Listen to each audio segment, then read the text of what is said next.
Good evening, everyone. Welcome to Evident Footprints here on bbsradio.com. Officially, it is March 1st, although parts of the world are still experiencing the leap year, February 29th. And somehow yesterday or the day before in an email, I referred to today as February 30th. So you can tell that my brain was not totally in sync with my body. Anyway, this is a remarkable evening that we have planned for you. A very good friend of mine who has appeared twice on my Evident Footprint show back when I was on the old network, as I like to refer to it as. He has already done a total of 5 hours of programming, and we booked a special 2-hour show for your listening enjoyment, for your education, and your spiritual upliftment. And if you are listening to this show and know someone who will benefit from hearing this, by all means, get in touch with them and get them to come online and listen to tonight's guest.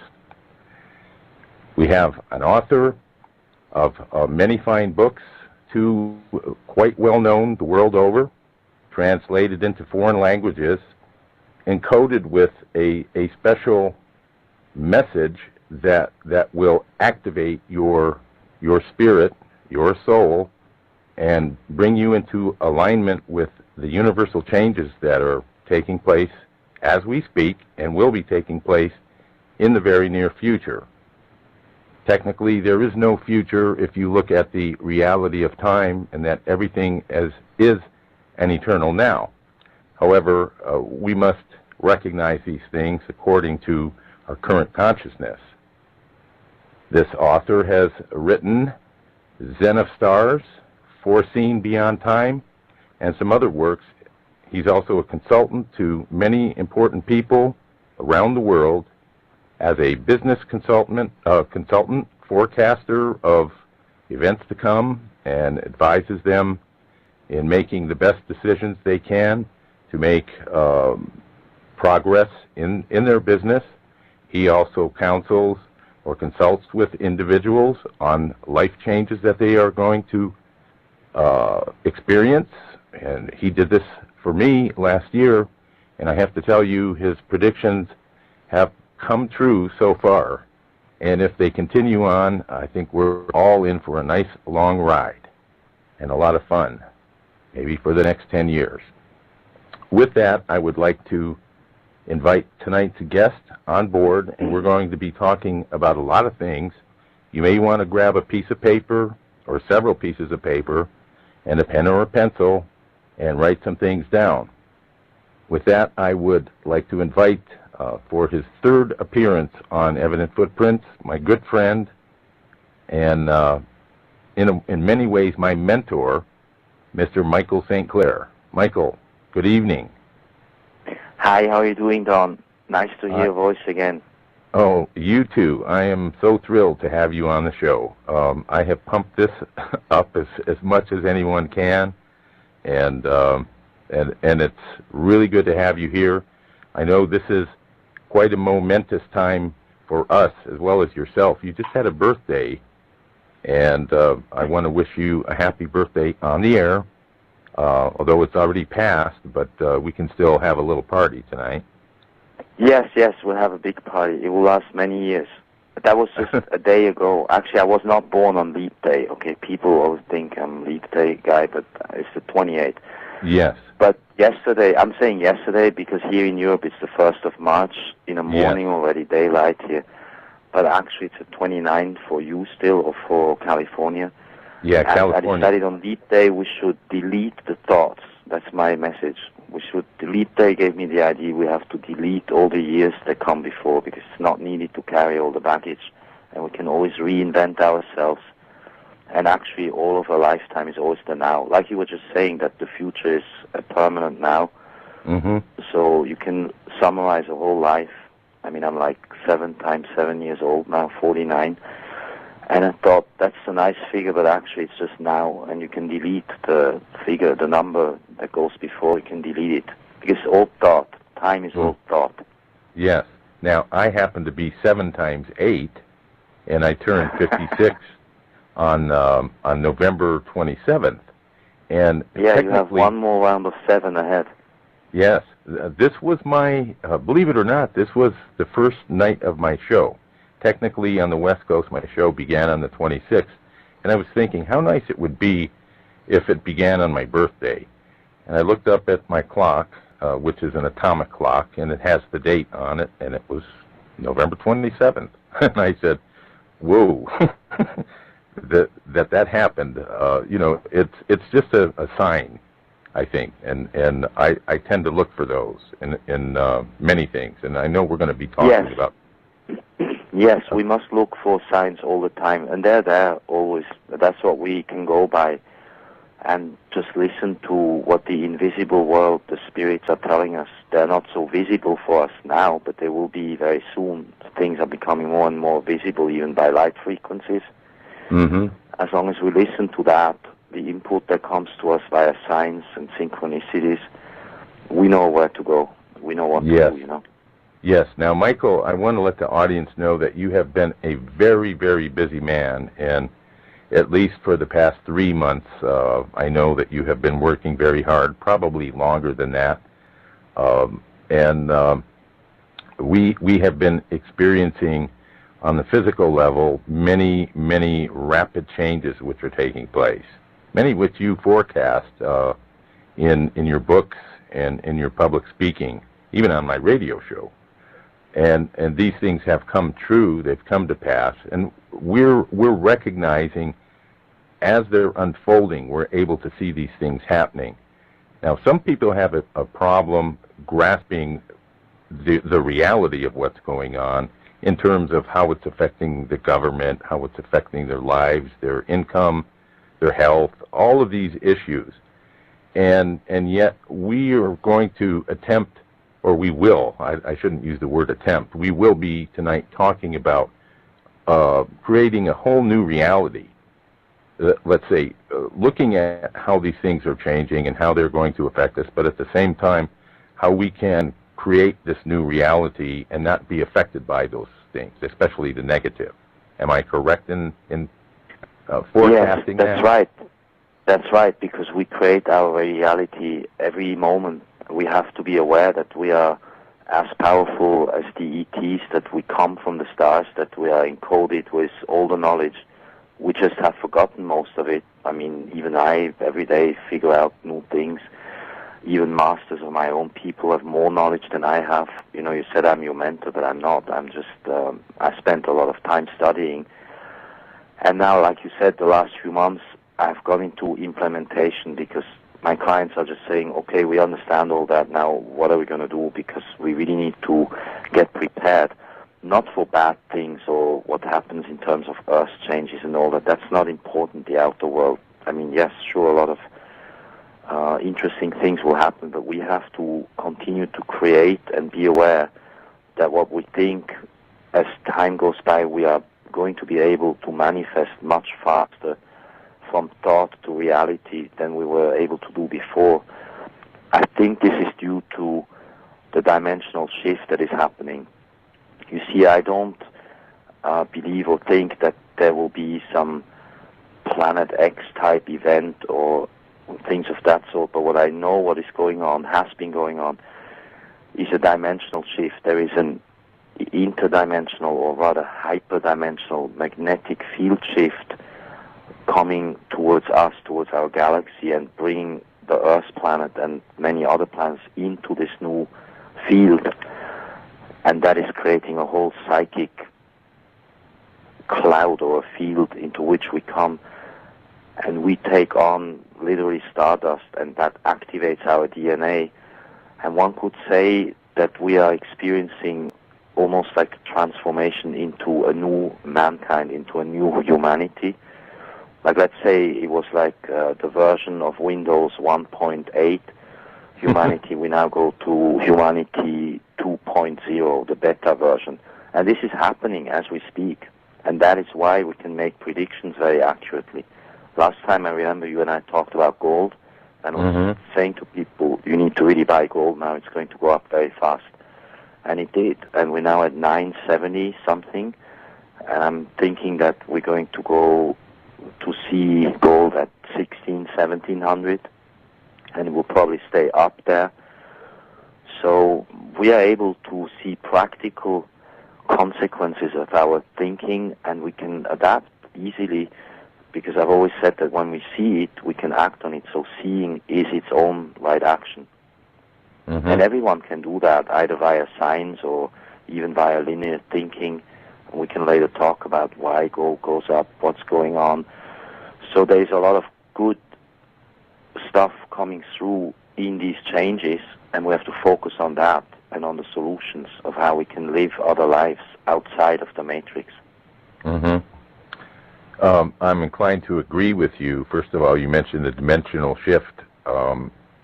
On a past show, I talked to you about how I stood in a couple of energy vortexes on the same property and experienced that shift in real time. And it affected vision, but it affected it in a way where most people, I think, would not be able to even handle that. And I don't put myself on a pedestal by saying that. It was that I knew what was going to happen before I stood in the vortex. I knew the vortex was there. I could sense it. I could feel it. And when I stood in it, my vision, my physical vision, became doubled, and I saw the new reality 3 feet higher than the other one, than this one. Hello? Yes. Can you hear me? Yes, yes. Okay. I saw Yes, I follow you about the vortex and what you were feeling while you were standing in the vortex, yes? Yes. And my physical vision saw a 3-foot shift, what I would estimate to be about 3 feet, as if I was seeing the third dimension and the fifth dimension at the same time. The physical reality was still there, but it had moved. Yes, that's right. That's exactly what's going on. That's very well described, what you just said. Okay. And I'm sure other people can see it, but they're probably a bit stunned by it, or like taken aback, or they think they're going nuts or what. But that is exactly what's going on. We or feel they like call the we're walking. Yeah, we're walking sort of above the street level, and we see things from a different perspective, and time and space, everything shift. That's why I'm calling this a hyperdimensional shift. Yes. And that's enveloping the whole planet, and it's creating changes. I guess, I'm not a scientist, but I must guess it creates changes in the DNA level. And as we are alive and go through the days and weeks, everything in ourselves changes.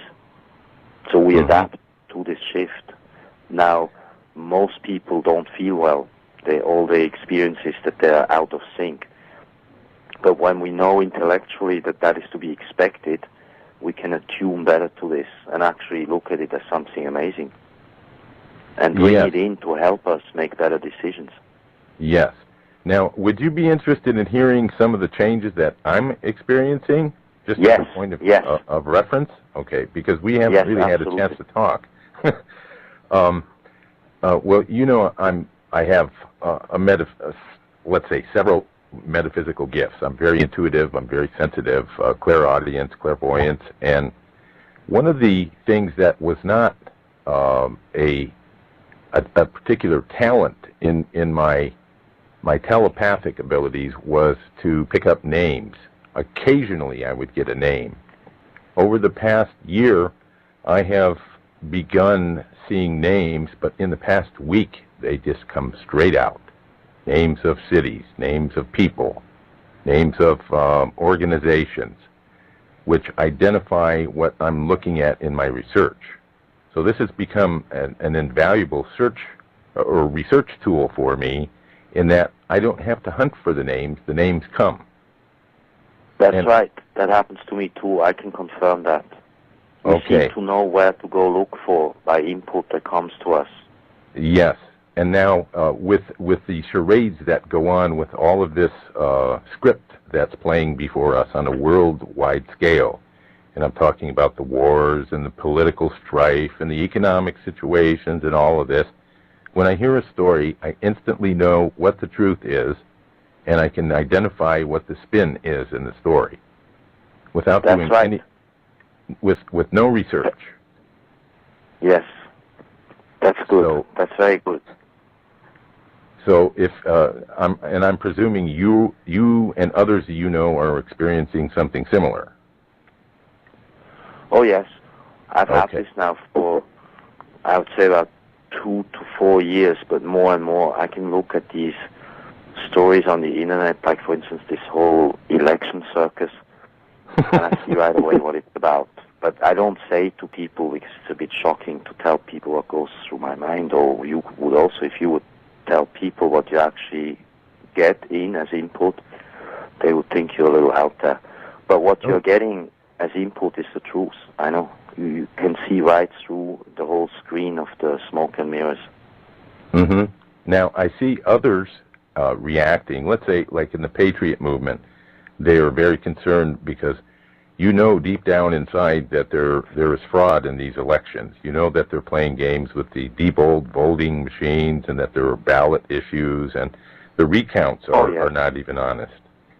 Yes, of course, this is all pre-planned, what has to happen by those forces, of course. And I know this would affect the Patriot people. They are very upset about this. Yes. And at the same time now, I notice that while they talk about that, they talk about getting their candidate elected as if these problems don't exist, even though in the prior sentence they discuss it. So there's still a disconnect somewhat of what they're perceiving and then the action they take, if you understand my meaning. In other words, there's a bit of denial. Exactly. Yeah. Yes, they are, because they are still, how should I say it, they are attached into the matrix somehow still. They give this importance when really, I mean, honestly, from my viewpoint, even if I live now still in America, which I did for 15 years, it's really irrelevant. And they would save themselves a lot of time to come to the conclusion to realize it is really not relevant. And they would be better off using their time to create their own communities, their own networks, and just get on with their lives and build for the future that is right around the corner, when they will be better off having their own communities, their own networks, their lives organized in the way they want, without even giving thought or energy or time to look at this whole circus. Yes. Okay, now because it's time-consuming to, it's very time-consuming to even read all that nonsense, you know? Oh, yes, and then to sort it out, and then to deal with all the emotions that you go through, because it can bring about despair or fear. Even those that aren't fearful, they can hold this fear inside in a subconscious way, I think, that zaps your energy. It's sort of like a psychic vampire of sorts. Yes, it is. It's all, this whole thing is made to create negative energies, and it's all just dark.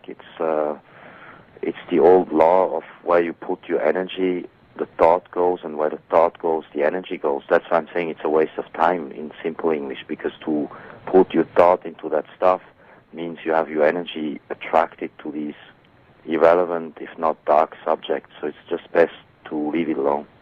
And move on, however, with what we have to do to create circumstances where we can live in a healthy way, eat the right food and be prosperous and trade and do things with each other, with like-minded people who know that this whole outside spectacle is absolutely irrelevant. Mm-hmm. Okay. And this is going fast now, you know, we're coming fast. It's already now March 2008. Within less than 3 years, we will be facing all these situations, the outside situations, I mean. And for those, we have to be prepared. So we have less than 3 years to actually find solutions and get prepared to live different lifestyles. Mm-hmm. I have to say, I forgot to say one thing before. If the readers are interested in these subjects, there is one website that has done a lot of work now. You have interviewed them. It's Kerry Cassidy and Bill Ryan. Oh, yes. They do a lot of videos with a lot of people who have a great deal of knowledge about many, many subjects. Anyway, the website is projectcamelot.net, and people should go onto that website and sometimes see what's new, the interviews that the two have done on video. Like, for instance, they've just interviewed the little Russian boy in Moscow, who is a time traveler from Mars, and who tells his impressions, etc. So there are much more interesting things that people could invest their time into to see what's actually going on. And Project Camelot has interviewed people who have a lot to say. I mean, you know them. I know that you know them. You've interviewed them. Yes. And when you read through their materials, because they've written a great paper called The Future is Now, and they've also written another paper a while back, which is constantly updated, which is called The Big Picture. And in those two papers, they're online with many, many links and videos that they shot. The listener will get, after, say, a weekend of time of looking at the videos and reading, a very clear impression of where we're really at. It's a very balanced work because they interviewed many people over 2 years on video, and all of this can be seen as a documentary. And then they wrote their own preliminary summary. I mean, it's a work in progress, and they keep summarizing. And that's a good introduction for people to get their mind towards the more important subjects. And they can see your interview there, too. In fact, their interview with you is what was... they were infinitely responsible for bringing you and me together. So that's true. I'm eternally grateful for them. Yes, I am grateful to them too. It is through that video in the castle in Chillon at the Lake of Geneva that many people around the world got in touch with me. Yes, that is. They've done a lot of great work. They've also interviewed Dan Burish many times, Deagle, Deacon as well, and now the Russian boy. And they're continuing, they're interviewing left, right, and center over many subjects, but with the purpose really of coming to a conclusion of where we are really at in the bigger picture and what's really about to happen, what is more probable. Because you see, in this whole business of wanting to predict the future, we have to understand always everything is only probable and possible. There are many arms like tunnel lanes going left, right, center, so there are 3, 4, 5 different futures possible, and it's not yet written in stone, you know. And the point is that, and they agree with me and with you, we are the ones who are creating this future, so this, what will happen, depends on us, on our behavior. So the patriots who are listening to you, they need to apply this to themselves. They need to understand it's all in their hands.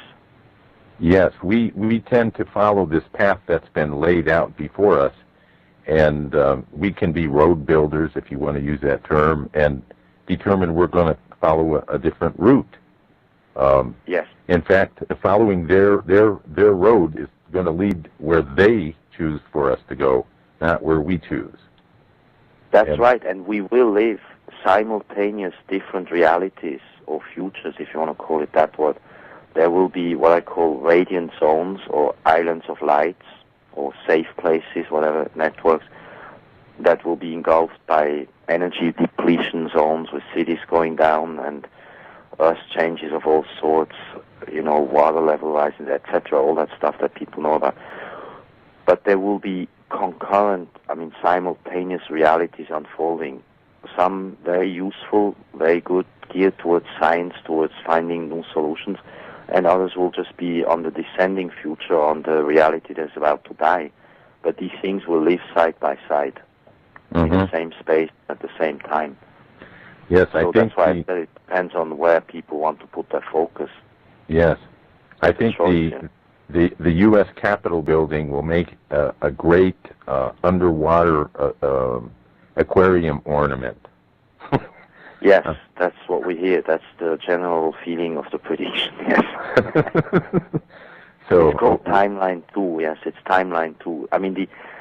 So that the listeners understand what we're talking about, I think the assumption is this, that in 47 or in the 40s, whenever, these guys that came in their ships onto Roswell and other places in Russia, Germany, and America, they were not really space travelers. They didn't really come from other star systems. They came from the future. In fact, they are us in the future.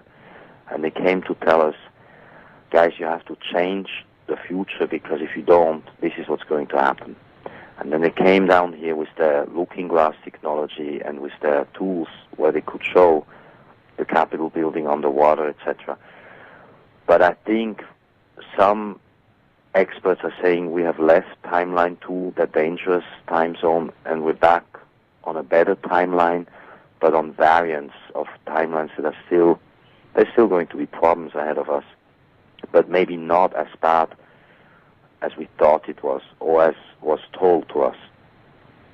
Do you understand what I mean?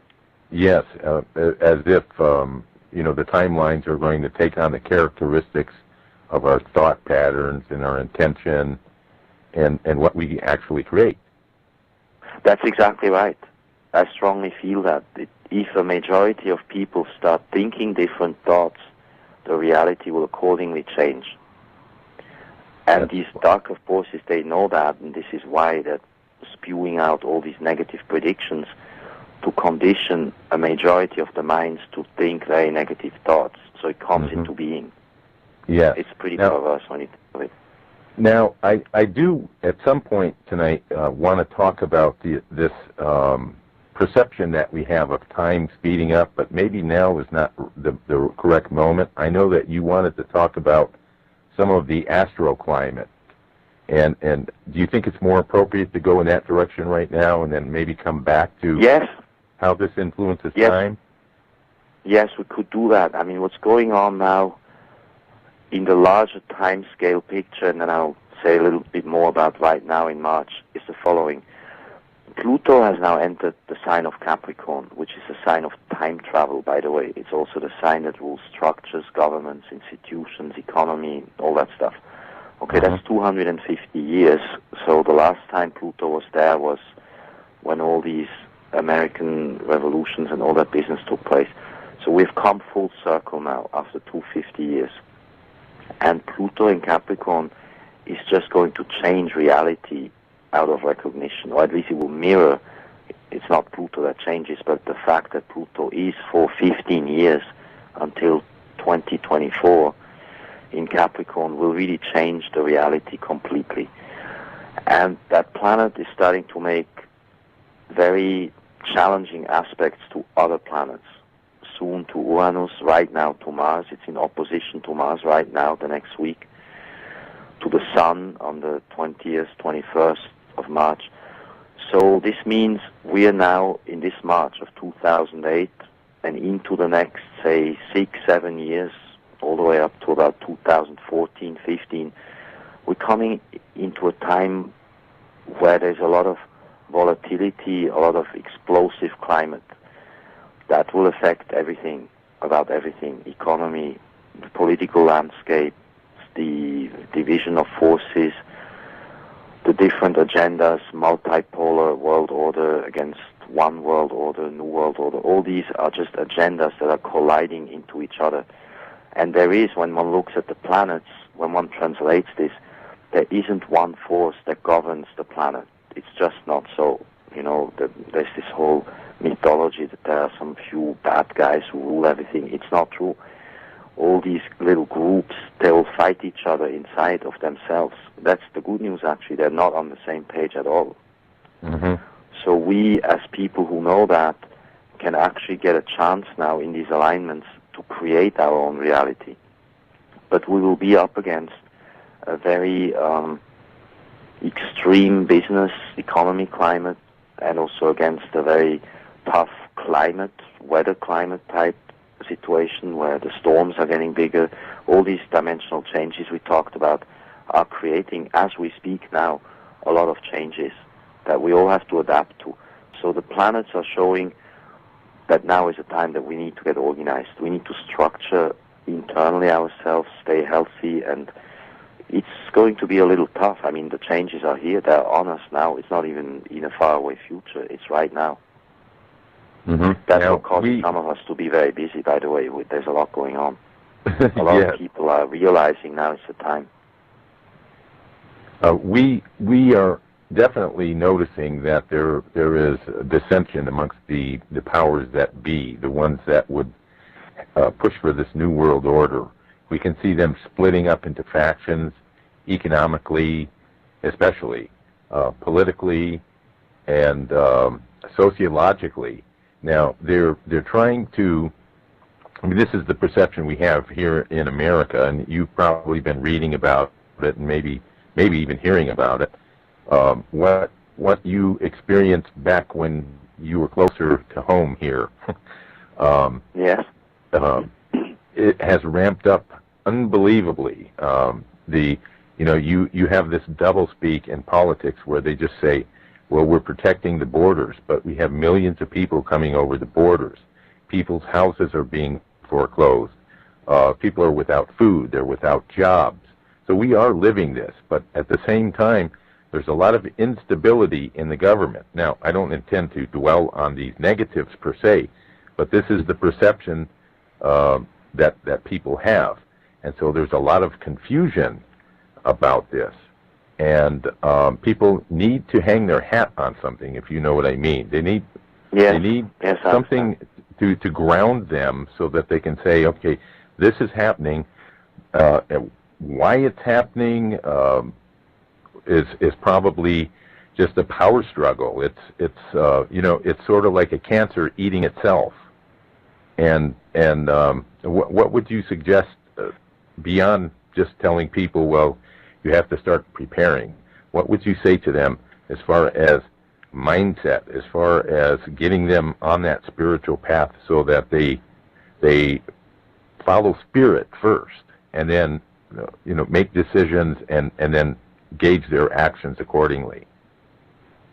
That's a difficult question, I know, but yes, I understand. Well, I think each one has to realize, again, that energy follows thought, and thought follows energy. So they need to decide first, where do they want to put their thought time in? Do they want to study conspiracy theories, which is really a subject that drives you mad after a while? I mean, I've done it for a few years. You and I are experts in that. Or do they want to put their mind time towards solving their lives? Now, they have to know a few things that are happening that are not nice, but they are realities. Yes, there's going to be food shortages, maybe food riots. The commodity prices are going to go soaring up. The basic food supplies, rice, beans, etc., etc., all of it will go into hyperinflation. So, I mean, sure, everyone needs to know the surrounding landscapes where the minefield is. That everyone needs to be like an intelligence officer and really know this and this is happening, and the trend is towards more of this happening. Hyperinflation, unemployment, borders being run in, not only in America. Here too, the European Union, they're opening the borders soon enough. There will be people from all over the world walking all over the place. Mm-hmm. That's the design they have. I mean, I was at the airport in Frankfurt the other day on the New Year, of the Chinese New Year. This German spaceport where the future ET crafts are and they're beaming light in, it looked like Shanghai. I mean, there's half of China here. So we're used to this mixture of people, and there's nothing bad really with that. Actually it's quite okay that you get to see other people. But I think people need to realize each one for himself, for herself, needs to listen to whatever is his or her own inner guidance, the signs that we talked about, little signs, shamanic signs, observe birds, number plates on cars, what have you. I mean, whatever it is, and figure out what it can mean for yourself and follow what you feel would be good for you. I have suggested to people, but it's not a good thing really to do in great public, to build these islands of lights or safe places or radiant zones. But, if millions of people would hear me, that would cause mass anarchy, so I have to be careful what I tell people. Because if everybody was to leave the cities tomorrow, which is really the right thing to do, then that would cause more trouble than the earth changes can cause. But I think those who know that they have something important to do in the next few years will realize that they are better off together with some other friends on the same wavelengths to build a little community of their own, try to do something about free energy with a few scientists, get a few farmers together, go off the grid and build just small villages and create barter economies. Gold is needed for that, of course, and become of use to the surrounding villages and neighborhoods. This is sort of the vision I have. I don't know if we can do that, but once the big problems engulf us in the real three-dimensional world, we have to be somewhat prepared for this. And the first thing is the health. So everyone needs to know how to become his or her own doctor. They need to know about herbal medicines, which herb is for what is better for kidneys, what's better for blood circulation. I mean, the subjects are myriads, they're huge. You have to be your own doctor, your own time traveler, your own astrologist. So there's so much that each one could study and learn just to be able to function in life at this new level. That time would be better spent studying this than studying whether Clinton or Obama or X or Y becomes president, because it's really of no relevance to what's going to happen in the next years. Mm-hmm. I know this sounds maybe unpopular, but it's the truth as far as from my viewpoint. Anyway. No, the very reason why I asked you this question, or asked you to explain this is something I touch on as well, and I'm not saying, thanks for being on the show, Michael, and have a good night. No, it's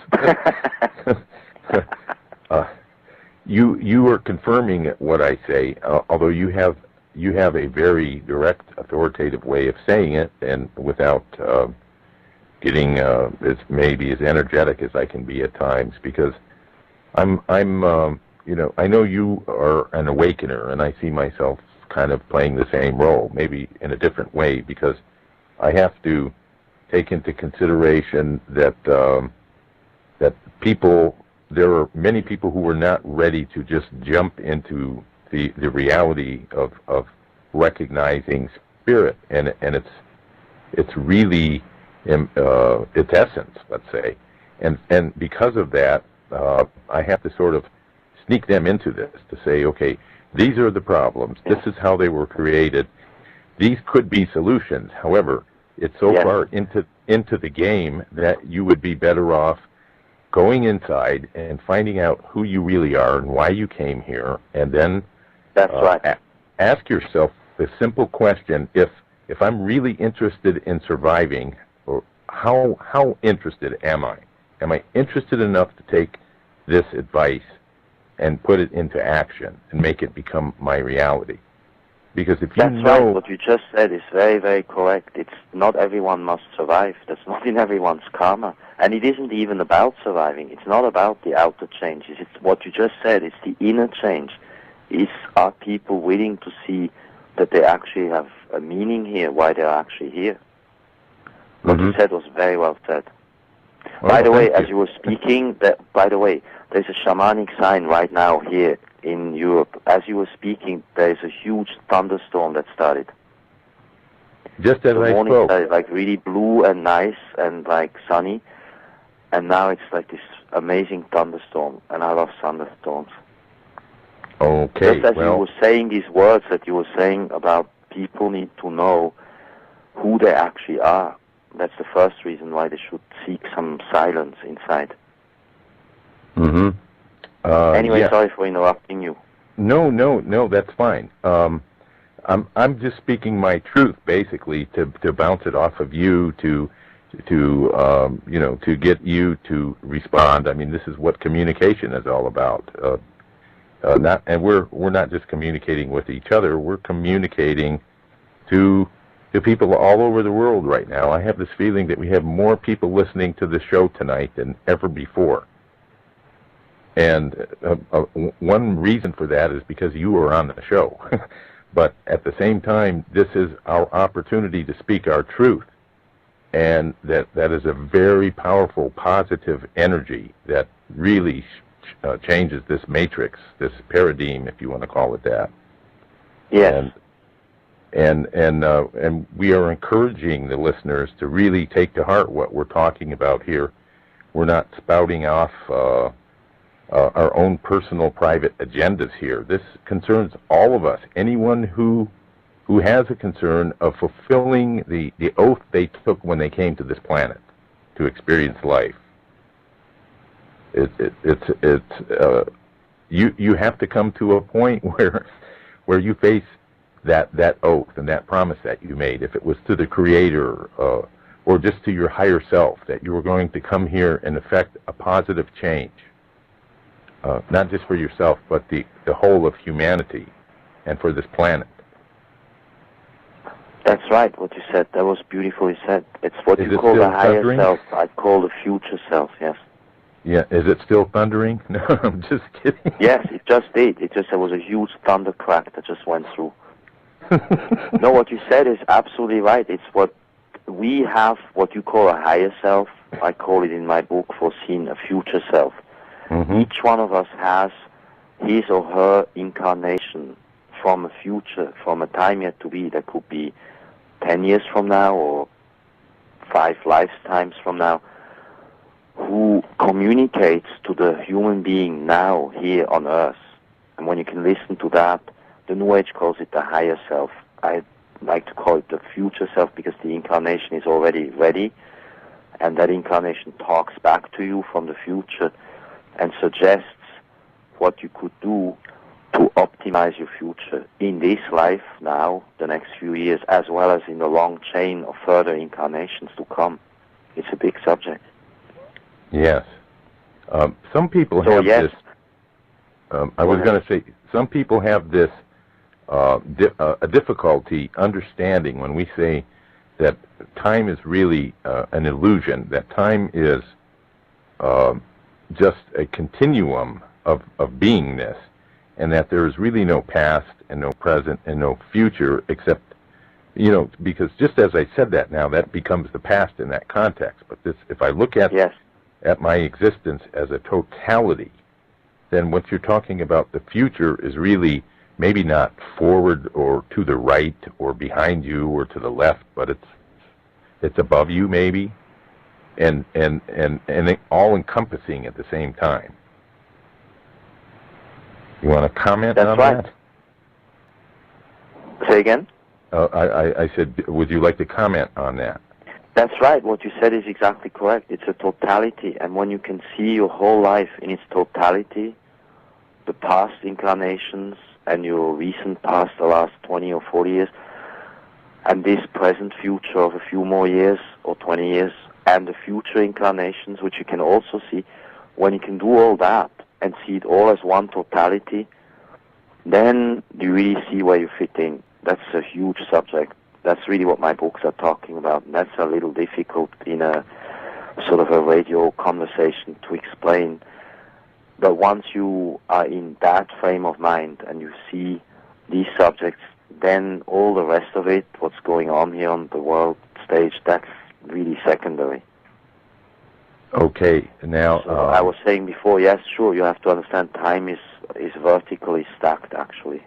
Yes. And it bleeds in, and now with these interdimensional shift magnetic fields coming and enveloping the whole planet in it, we will see this more and more. We'll become more aware of what was really the past, other incarnations for what we are now or in the future, all the signs, the shamanic signs, the reading of situations, like you were saying, that you can see immediately what is true or not true when people say, we will be able to have, and we are already now, to have mind-to-mind contact without words written on emails or things said on the phone. We can communicate instantly with people all over the world, people we don't even know. So all of this is becoming more and more a new normality, a new reality. In astrology, there is an explanation for that when you look at the position of Uranus now in Pisces, and the Sun is moving over it on the 8th of March, just now in a week's time. There will be a realization moment for many around the world about what we just spoke about now. And there is a degree illustration. Each one of the 360 degrees in the zodiac has a symbol, and each symbol has an illustration. There is an astrologer in Santa Fe who has done a lot of work illustrating all these degrees. His website is called zodiacdegrees.com. You can look up each degree. Like, say you have the Sun on the 26th, 27th of November, so you're about 6 degrees Sagittarius. You look that up, and you have a degree illustration that gives you in a picture a little bit what that degree is about. So you begin to be able to illustrate your personality by the degrees in which all the planets were when you were born, or the degrees in which planets are, like, say, now, today. as we're speaking, or tomorrow, or in 10 days, or in 2 years. And so you can really visualize more and more what's going on in astrology in terms of what this actually means, because the words of astrology are very clumsy to communicate actually what we mean to say. So this Uranus position, that's 19 degree Pisces, by the way, the 19th degree, speaks about time travel and about the ability to have mind-to-mind telepathic communication going on. And I bet that the future machines, that's almost a prediction, like the new computer toys, the new iPhones, the new machinery to communicate, they will not be like by Apple, like iPhones or that kind of stuff that we have now in the next year. They will be more like crystal slates that automatically will have a resonance with the person that is handling the slate or the crystal or the machine, whatever it will be. And we will be able to access all information simultaneously from past, present, and future. We'll be literally becoming time travelers, and we'll be able telepathically via crystal slates to communicate all over the world and even off Earth to other planets. This may all sound crazy science fiction, but I'm actually very serious as I'm saying this now. Sounds like this a is why digital... I've lately started building resonators made of crystals and stuff like that. Mm-hmm.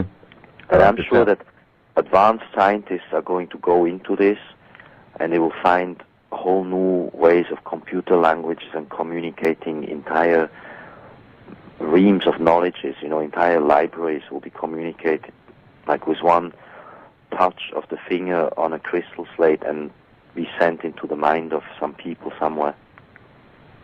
It's amazing. So this is all interesting stuff. We're moving into a really exciting time, Mm-hmm. It's amazing what you're describing. I think it was about 2 years ago, in November, I had a vision of something similar to what you're describing, although I came to understand, or see at least, I was seeing these images of people sitting at something similar to a computer, but using water,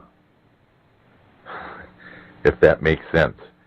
In other words, we're going to discover some things about water that... That's possible.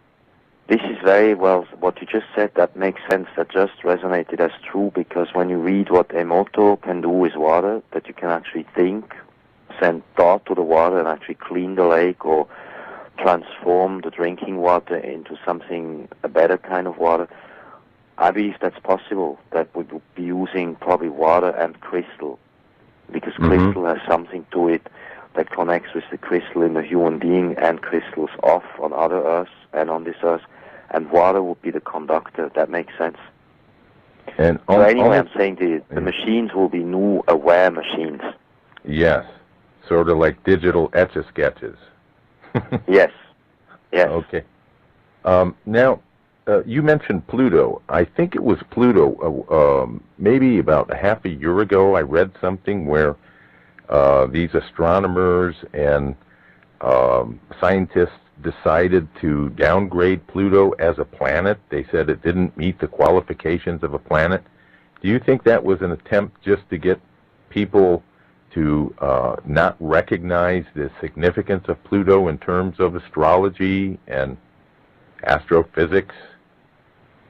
Yes, that's typical linear mind thinking of the scientists. They busy themselves with deciding if the thing should be called planet or asteroid. And it doesn't really matter. It can be called rock. It's an ice ball, really, is what it is. A very small piece of ice out there. But what we see when we study astrology and cosmology, and we study really the parallels of human history on this planet compared to the aspects and geometric angles that Pluto does to other planets at any given time, we're quite capable of seeing parallels. We're able to see a pattern forming, in other words. And by extrapolating and extending this pattern, we can then say, yes, when Pluto makes a square to Uranus, like it will do now for the next 7 years, usually this and this happens.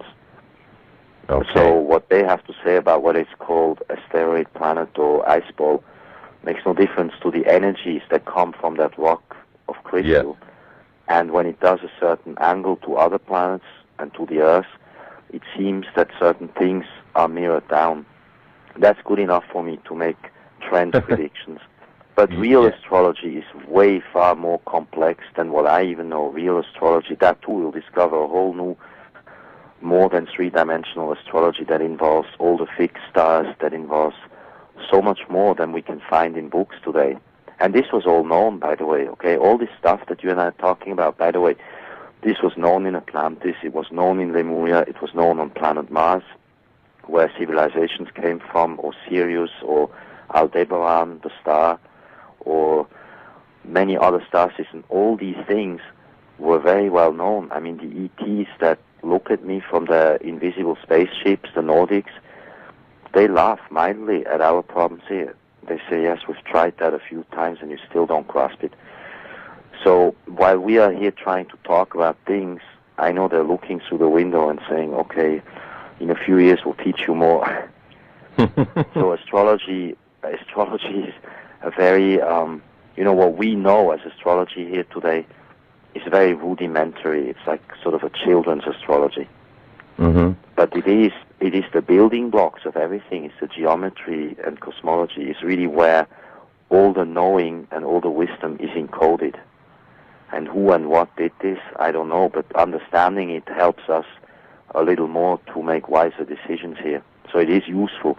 The position of Pluto, anyway, during the next 10, 15 years in Capricorn will insist essentially on everything becoming useful for people. Things have to make sense. Even spirituality, all this New Age talk and all that stuff, it's all good and well, but it has to make sense. In other words, it has to become useful to people. If we can't be used, it's we can forget it and delete it, you know. Mm-hmm. So the times we are moving into are times of applied practical solutions, all geared towards usefulness of making this planet heal itself and of building what I said, humanity beta version 2.0, the new mankind. This is what this is about the next 10 years.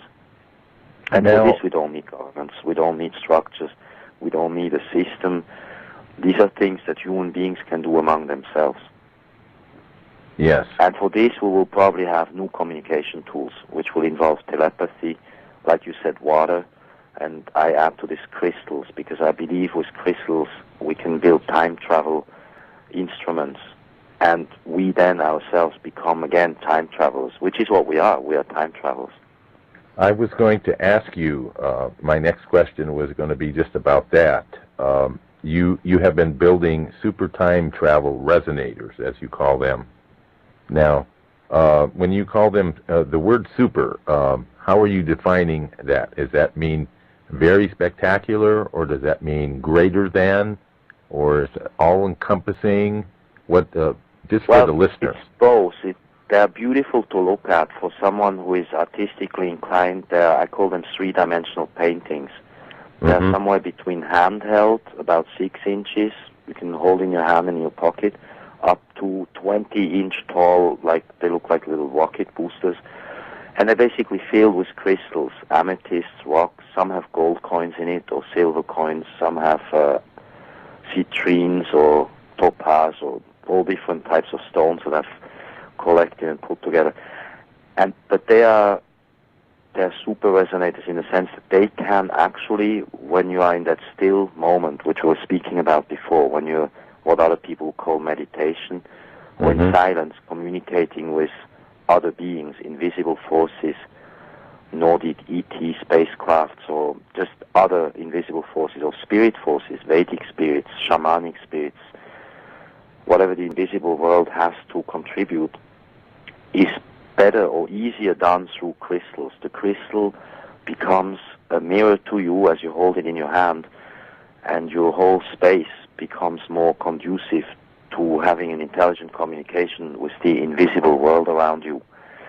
And I think that those who have already gotten a few of them have told me, those are clients, that their lives have changed in significant ways. But I can't say it's because of that it's happened. I mean, I would never say as an assertion that if you have one of those, things will change. That depends really on you, what you do with it. It's your relation between you and the instrument called resonator that will create a magnetic field around you, which you can then use with your own consciousness that gets upgraded day by day. It's really a consciousness tool with which you then can manifest different results in your life.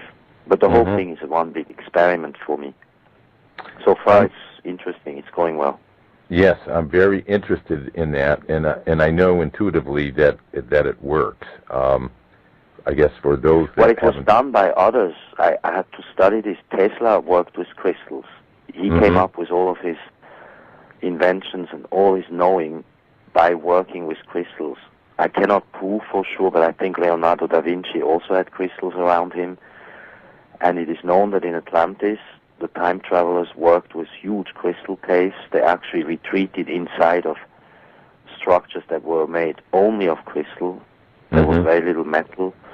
See, we live in this metal age now. All the gray technology, the technology of the grays, is metal-driven. Petroleum, metal, that's gray technology. Whereas typically Nordic and more advanced Pleiadian technology is crystal-based. Do you see what I mean?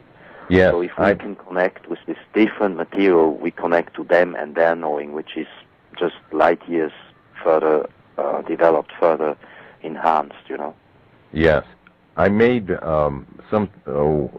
a couple of years ago. I've made several of these, actually. I made myself a new Atlantean power rod. I don't know if you've ever seen those. Yes, they look, actually, some people call my tools wands because they're just sort of rocket boosted up, but I have small ones too that are just handheld, and they are in resin. I put them inside of resin, but I see what you're describing. Those are tools by which you change literally the energy around you and inside of you. Yes. And I use this also for healing, and what's amazing is... Hello? Yes, I'm here. Can you hear me? Don, are you there? I'm here. Can you hear me? Oops. I'm still here, Michael. Stay with us. Do you think they have to reestablish the connection? No, we're okay, Michael. We're still here. There's nothing. Okay. Are you still there? Yes, yes. Okay. All right. What I was about to say, we're going to experience some anomalies because we're talking about some heavy stuff here. Yes, and the storm here in Europe was pretty thunderous. Okay. Go ahead. You were saying that you were building a rod. You were telling me that you had been building your own Atlantis rod. Yes, and it's loaded with crystals, and of course it has a double terminated crystal on the end, and as I used it, it became clearer and clearer. I intentionally used one with inclusions so that I could witness the stages that it went through as I put energy into it or directed energy through it. And that's right. You could see the changes happening inside the stone. Yes, and yes. I would have, let's say, people at my studio would see this, and they would ask me what that was, and I'd tell them what I use it for. And you can see it in action when one of my pets is sleeping. All I have to do is aim it at their ear, and you'll see the ear twitch.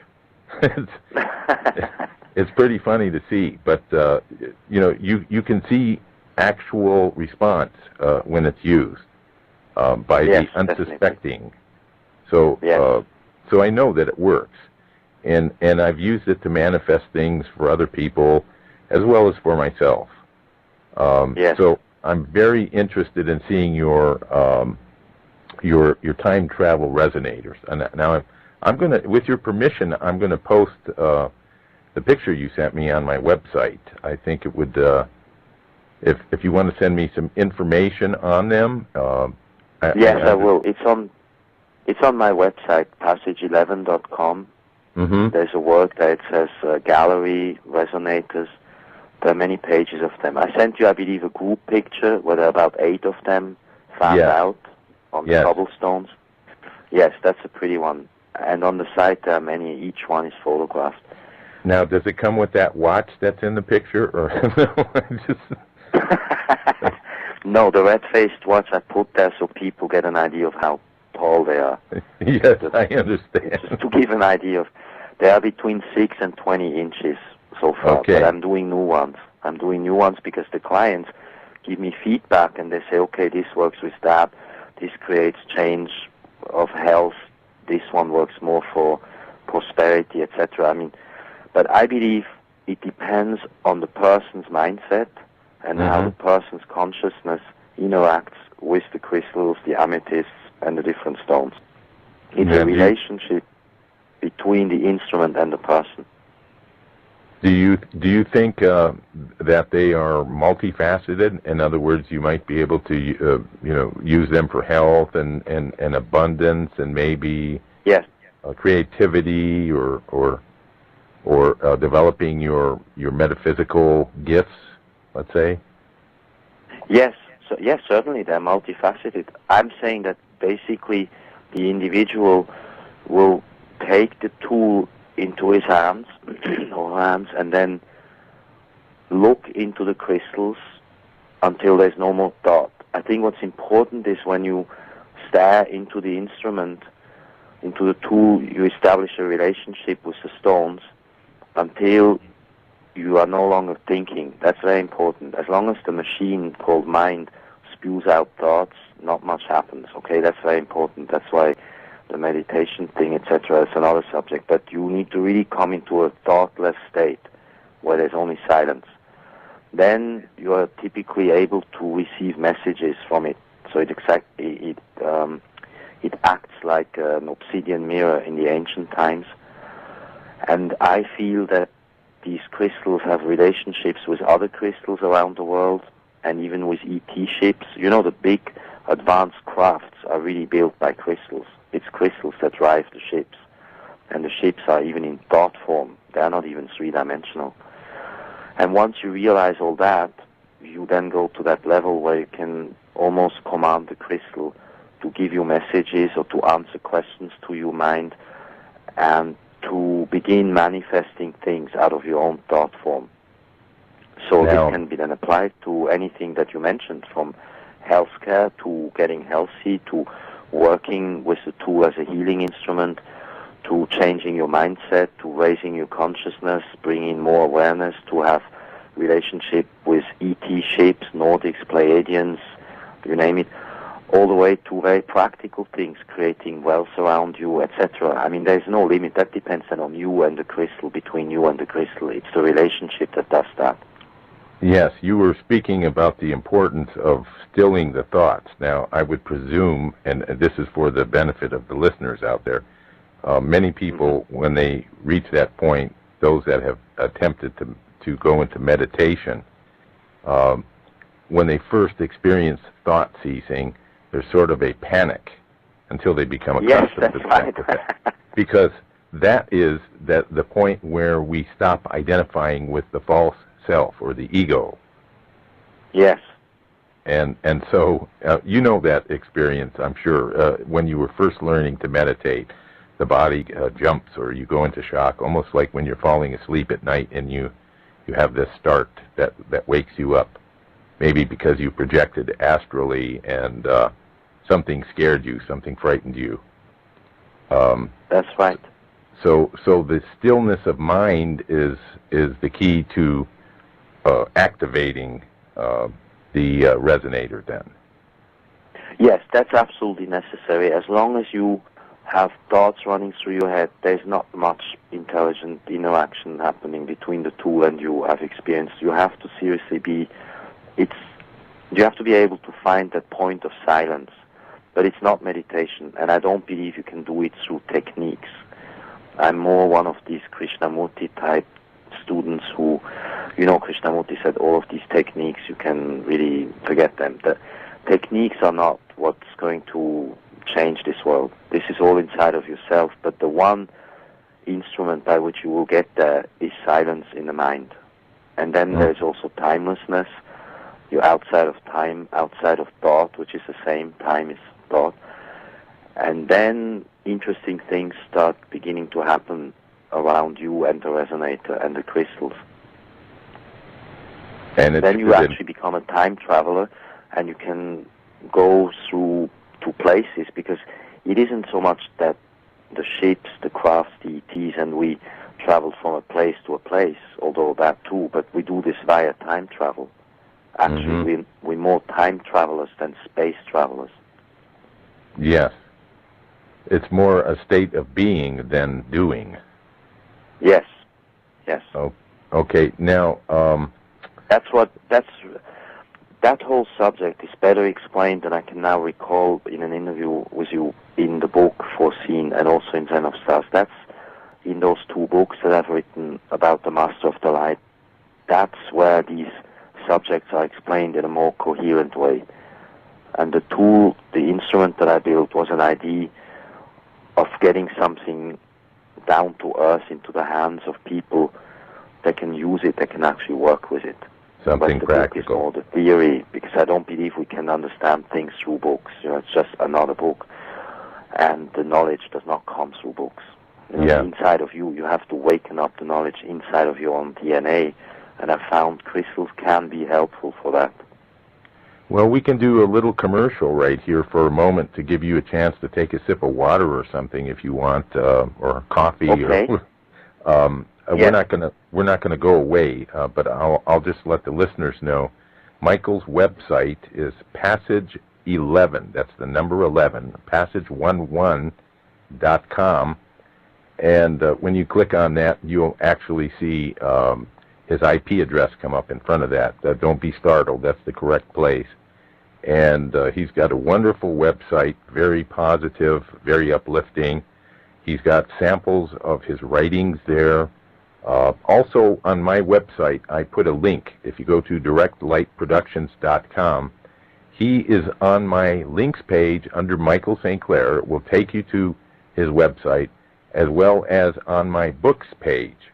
And of course, that's at the top of any of my web pages. There is a menu that you can click on, books, and you will see two of his books listed there, Zen of Stars and Foreseen. And the links to his site are there, or the links to get his book is also there. So that will take you to lulu.com. But if you want to take a look at some of what the book is about, he's got some samples there for you. He has reviews. Michael is known throughout the world, and in fact, some of his clients or some of his friends who come from readership or who have done business with him in one manner or another have even contacted me, and I've struck up some friendships with a few people. So I recommend you going to passage11.com and checking out his site. You can also, when you're visiting directlightproductions.com, check that out, as well as podcasts. I've got a few of Michael's shows up there on my podcast, and we will be putting the archives of this show tonight up very soon. And you can let your friends know about listening to that as well. And we are going to continue our discussion now about some really interesting things here. I want to get, are you back with us, Michael? Yes, I hear you. Okay, good. I gave you a chance to get a breather there for a second. Yes, and indeed there are many of the written things, like you said, a lot of it is for free. Okay, people don't need to buy anything. There's a lot of thousands of pages in my websites. Actually, there are 4 or 5 websites, but they're all accessible via passage11.com. Yes. It's sort of a maze. It's like a very large labyrinth, and a lot of stuff is for free. All the knowledge is there, okay? Yes. I don't know if you had a chance to visit my site, but my site has grown exponentially. Yes, I did. It's been getting better. Yes, no, your work is amazing. What you did in terms of tracking the history, the true history, etc., it's amazing. But, a client told me the other day, she has one of the resonators, she said, and she's very advanced, she reads everything. She said, what was cutting-edge information 1 year ago seems obsolete today, and we're very advanced in our knowledge, so we're saying, yes, the next day will bring a ton more of information. So it never stops, And that's true. Yes. That will be happening very soon, I guarantee you. Yes, it happens day by day, literally. Okay, so I'll hang on until the commercial is done, yes? Oh, no, I just did the commercial. So So you did that? Yes, I just did a live one there for you. Just a little ad for your books. And I guess thank you so much. Now the people can also order these super time travel resonators from you as well. Now, is there do they request anything specific from you, or do you want to know a little bit about their personality or their astrological sign or anything like that? Yes, I have 2 ways to go. Right now they're about 8 or 9 up, but I have to say they're very expensive. Okay, those are not a book you can get for like $20, but the cheapest resonator is like €900 or $1,400, and it goes up from there. It's a lot of work. I have to say, okay, this is a lot of work that goes into this, and the materials are very expensive to get. So that's not just for anybody, unfortunately.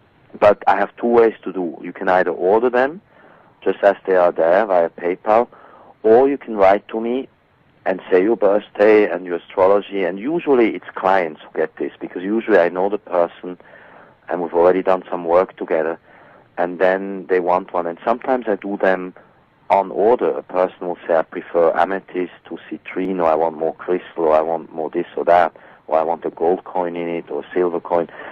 So I do them also in cooperation with the client, like to order. Each piece is unique. I mean, nothing is ever duplicated. I do them by hand myself. It takes a while to do. So I can do either way, but there are some that can be ordered now that are online. There'll be a few more next week. Well, I think regardless of what the price is, if someone can learn to time travel, it's probably priceless anyway. So that's right. Time travel is priceless. Well said on that. That's really true. That is totally outside of any price. And this is what's going to help us. You know, I'm serious about this time travel business. I figured that out. It is all about time travel. And these whole next 10 years with Pluto in Capricorn and the positions of Neptune going into Pisces soon, these are signatures purely of time travel. When you think about that, all of the knowledge in the stars and in the crystals and in the stardust and in ourselves, because we're made of crystals too. The trees are, everything's made of crystal, the DNA even. So all of this points to one thing, the ability to move through time and become a time traveler. While we're here, we can do this while we're alive on this earth, while asleep, and even while awake. We are constantly surrounded by the invisible world, which is a time-traveling entity world, because they're not from here, they're not from this world or from this time, and yet they're here in our space, maybe as far, as close as 4 or 5 feet, maybe as far as, 2 kilometers or 5 miles or whatever. But these forces are around us, with us, and they're all time travelers, and they are trying to teach us this. Can you hear me? Yes, I can hear you. What comes to mind, and I have astral traveled as well as you have, and I have done it in different ways. I have actually been able to put my consciousness somewhere without really leaving my body. I think you know that experience. Yes. And I have visited places like Mars, for example, and there are some listeners out there that think, what is this guy drinking tonight? I'm drinking coffee. Yes. No, this is correct. Of course you were on Mars. So was I. And the little boy in Moscow, he's 12 years old now. He tells Carrie Cassidy on the video about his life on Mars, what he remembers as a 12-year-old, and he remembers less and less. When he was really young, like 6, 7 years old, he was telling people stuff. I mean, it was out there. And it's, what would he have known different? I mean, he was just telling them how Atlantis was built, how Lemuria was, how life was there. He was basically explaining to them his entire knowledge of all his incarnations. So who is to question that? All you can be is grateful that there is one guy like this, brave or naive enough or truthful enough to just tell what he knows. Now, at 12 years of age, he's becoming aware that he may not fit in so well, so he's more careful what he says. Yes. And that's what happens to all of us. As children, we remember everything, and then we have to fit into this mad world, and we begin to forget everything. So now we have to remember it again and activate it. Yes. Well, if my... So that you were on Mars, I don't doubt. Yes, and Bill Ryan, in fact, when Bill and Carrie were on my show, Bill asked me my perceptions, my feelings about Mars, and I told him, I know that there is blue sky, and there is blue water, and there are plants and animals, and there are buildings, skyscrapers, boats, all kinds of craft for moving around. There are glass tubes that go underground. There's life there. And I said this very, very authoritatively, very convincingly. And recently, very recently, some pictures came out. I don't know if you know of this website. You may want to make a note of it. MarsAnomalyResearch.com. Yes. There are some fantastic... No, I have not seen it, no.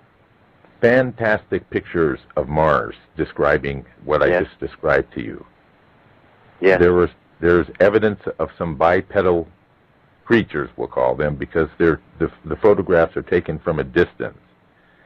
But if there's one image that looks somewhat like a Yeti, we could say, like the ones that Lobsang T. Rampa talked about in his books. Yes. I know. And there's an individual near that entity lying on a rock. It looks like a human with a bald head, just sunning on this rock. I think I've seen the picture on another site, yes. Well, no, it's obvious. Of course there's life there. I mean, these things are now so clear. Even NASA is starting to let a few things out. I mean, there's more and more of these subjects that we're talking about tonight are becoming more and more mainstream. Mm-hmm. I've seen, for instance, on another note, I'm sure you followed that story about the Svalbard island on the Arctic Circle with the gene bank. Mm-hmm. On Norway, out from Norway up north in the Arctic Circle, there is this whole installation. This story is floating now through the official news channels of European internet carriers, like for instance bluewind.ch, which is the Swiss equivalent of AOL.com, has that story right up front. So I mean, more and more of the subjects that you and I talk about are making it with a time delay of 1 to 2 years into mainstream. So we are just at the forefront of bringing our findings and our research to people, and then, you know, people can check with their own internal guidance, and they can say, does this resonate as something that I know about or not? It's as though we're... anyone to anything. I was going to say, it's as though we are becoming the new mainstream. Yes, that's right. We are way showers, you know. That's what we do. We go find things and we bring it back, and then people make up their own minds. I was just saying, in general now, what we need to do in the next few years, up to January 2011, we still have some time, we need to make certain practical preparations, and for this we need to understand the economy.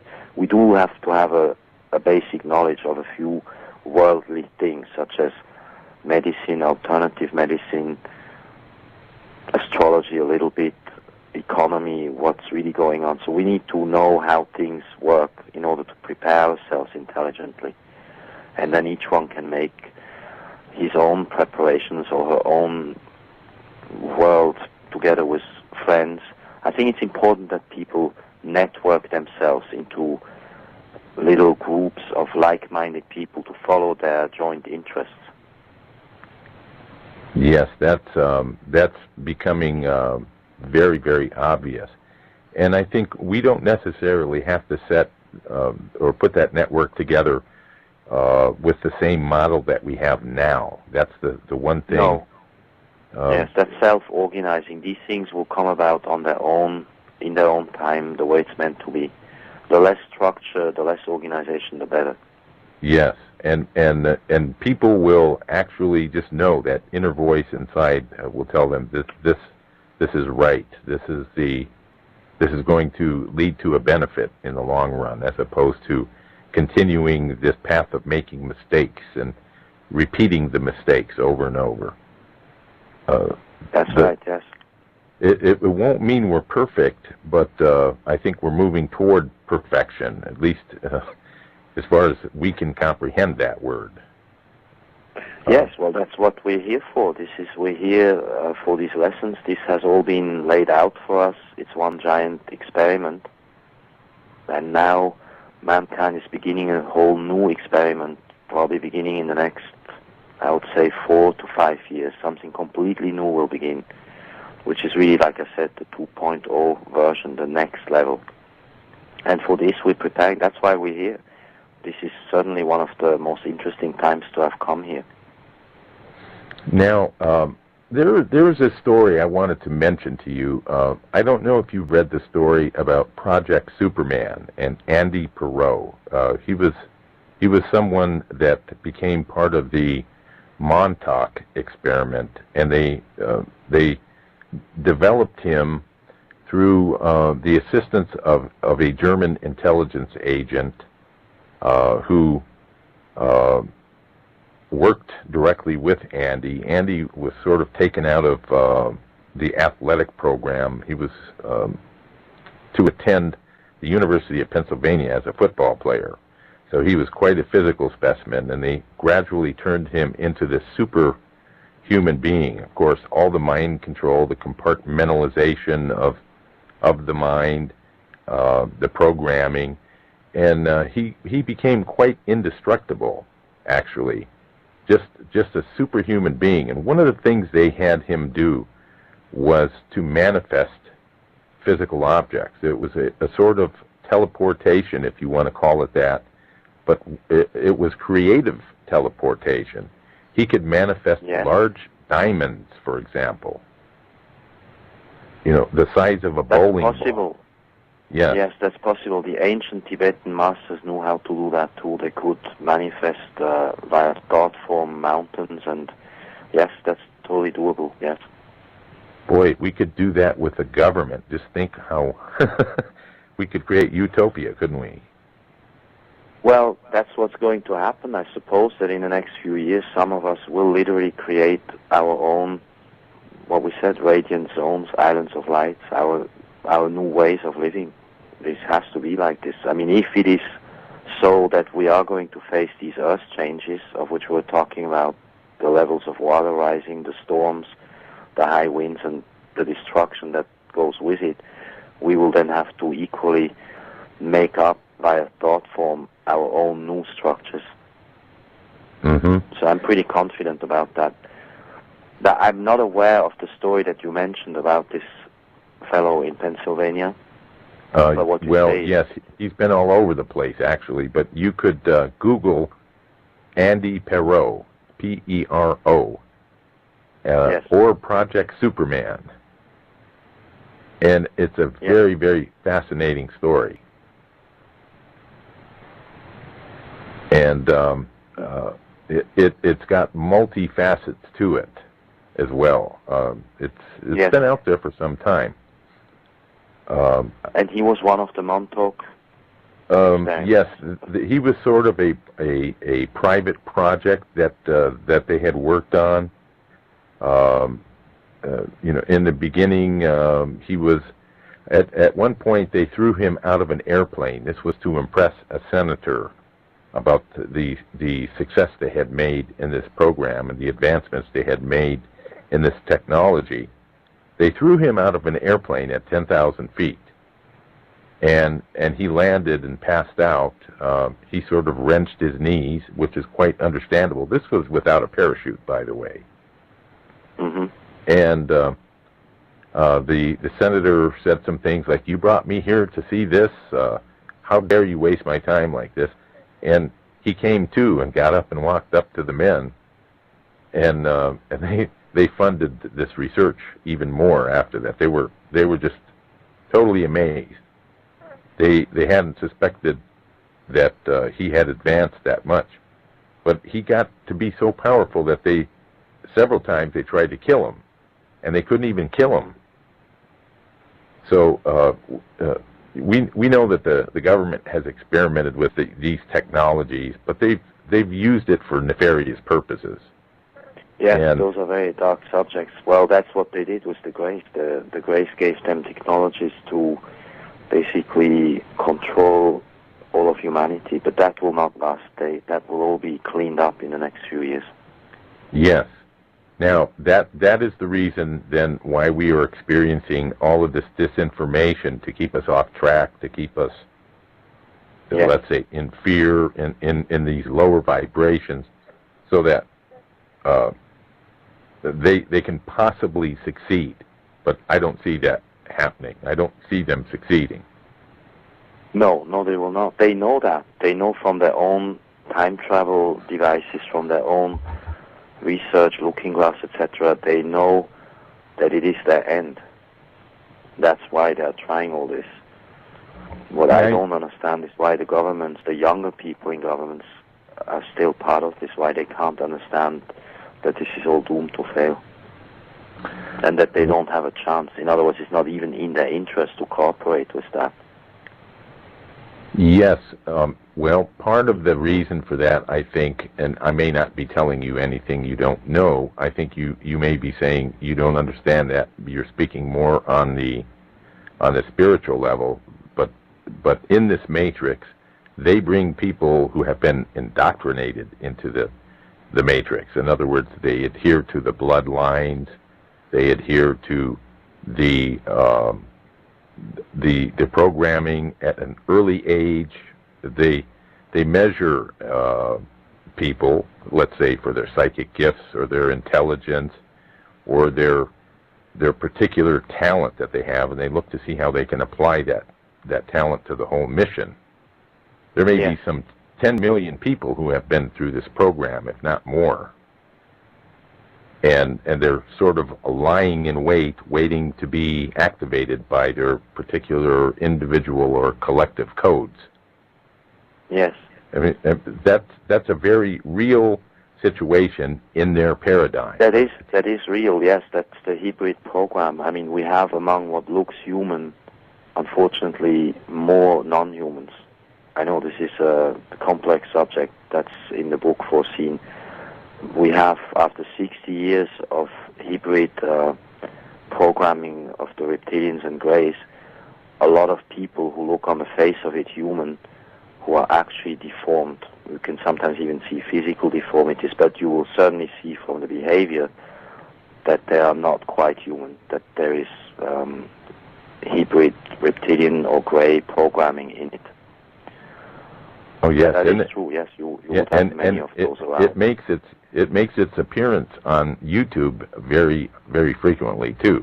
These phenomenon show up on the video. But you have, on the other hand, on the upside, you have now also the indigo children, people like Boris Kiprianovich in Moscow, and many of those, the Buddha boy in Nepal. You have this whole new generation that's coming in, that are people who have genetics or DNA from Nordics or Pleiadians or other advanced races that can deal with this, because we have dealt with the greys on other planets. We know what this is about. This is not something to be too frightened about, because these degenerated elements like the greys, the reptilians, are really on their way out. And some of the more advanced reptilians even see the point of, if one can say, redeeming themselves karmically and helping some of us in ways they can, to not just to survive what's coming, but to actually intelligently work around the problem that you described. Mm-hmm. So there is good news in all of this, you know.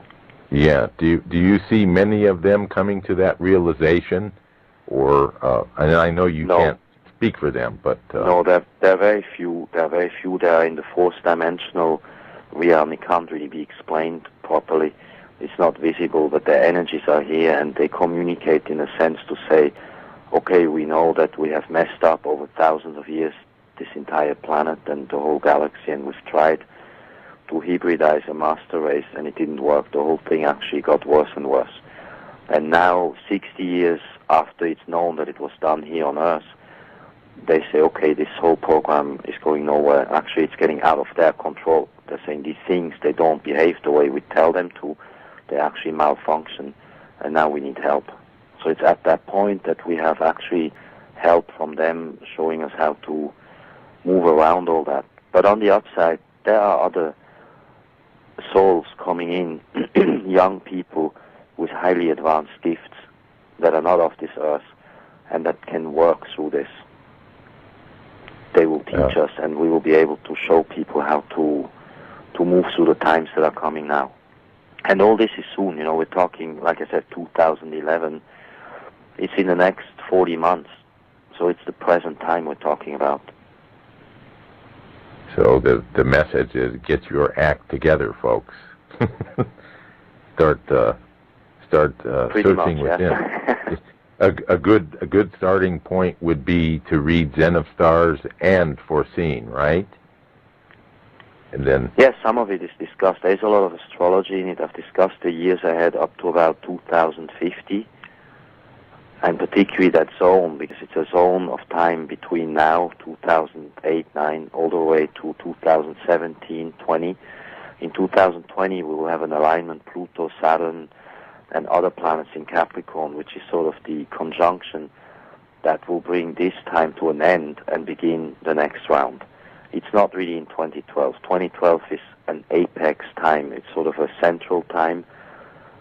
But the bigger changes are actually also afterwards, 2013, 14, all the way to 17. And then by 2020, things will normalize where we can begin the really good things. But we have to prepare now. Now, for the listener out there that is wondering what is going to happen on December 21st, and you knew this question was coming up, 2012, and I find that that's an interesting date because of the numbers. You have 1221, which is the mirroring of the number 12, or the mirroring of the 21, however you look at it, and then another 12 at the end. With that 2 in the middle. Well, I've done the chart. I've discussed the astrological chart in the Western and Vedic manner, the way we can see it, and it's explained in the book, Zen of Stars. The time is actually not a bad moment at all, apart from the square between Pluto and Uranus, which is volatile, which is very tense. So, yes, sure, in the outside world, I expect we will see more wars, more conflict, all that stuff will continue to go on, and we'll certainly see mega storms larger than Katrina, rising water levels, probably melting ice, etc. So, in other words, we'll see a climate change that becomes more and more acute than it is now. That's so much for the outer world. But on the other side of the coin, we will see dimensional changes. That means we will feel them, we will sense it. It's not something we can see and describe, although we will see other trees, other animals, humans with more advanced facilities, etc. It's hard to say that on that day something happens. I think nothing more or less spectacular would happen. It's not that you can point to a day and say, this is it, this is now the day. It's an ongoing process, of which 2012, in my opinion, is somewhere in the middle. So it began, say, about 5 years ago already, and it comes to a close, I would say, in around 2017, 18, or say 5, 6 years after 2012. And the new alignment, the much more important alignment, would be in 2020. So that's about 11 years from now. So I cannot answer you on that 21st of December 2012.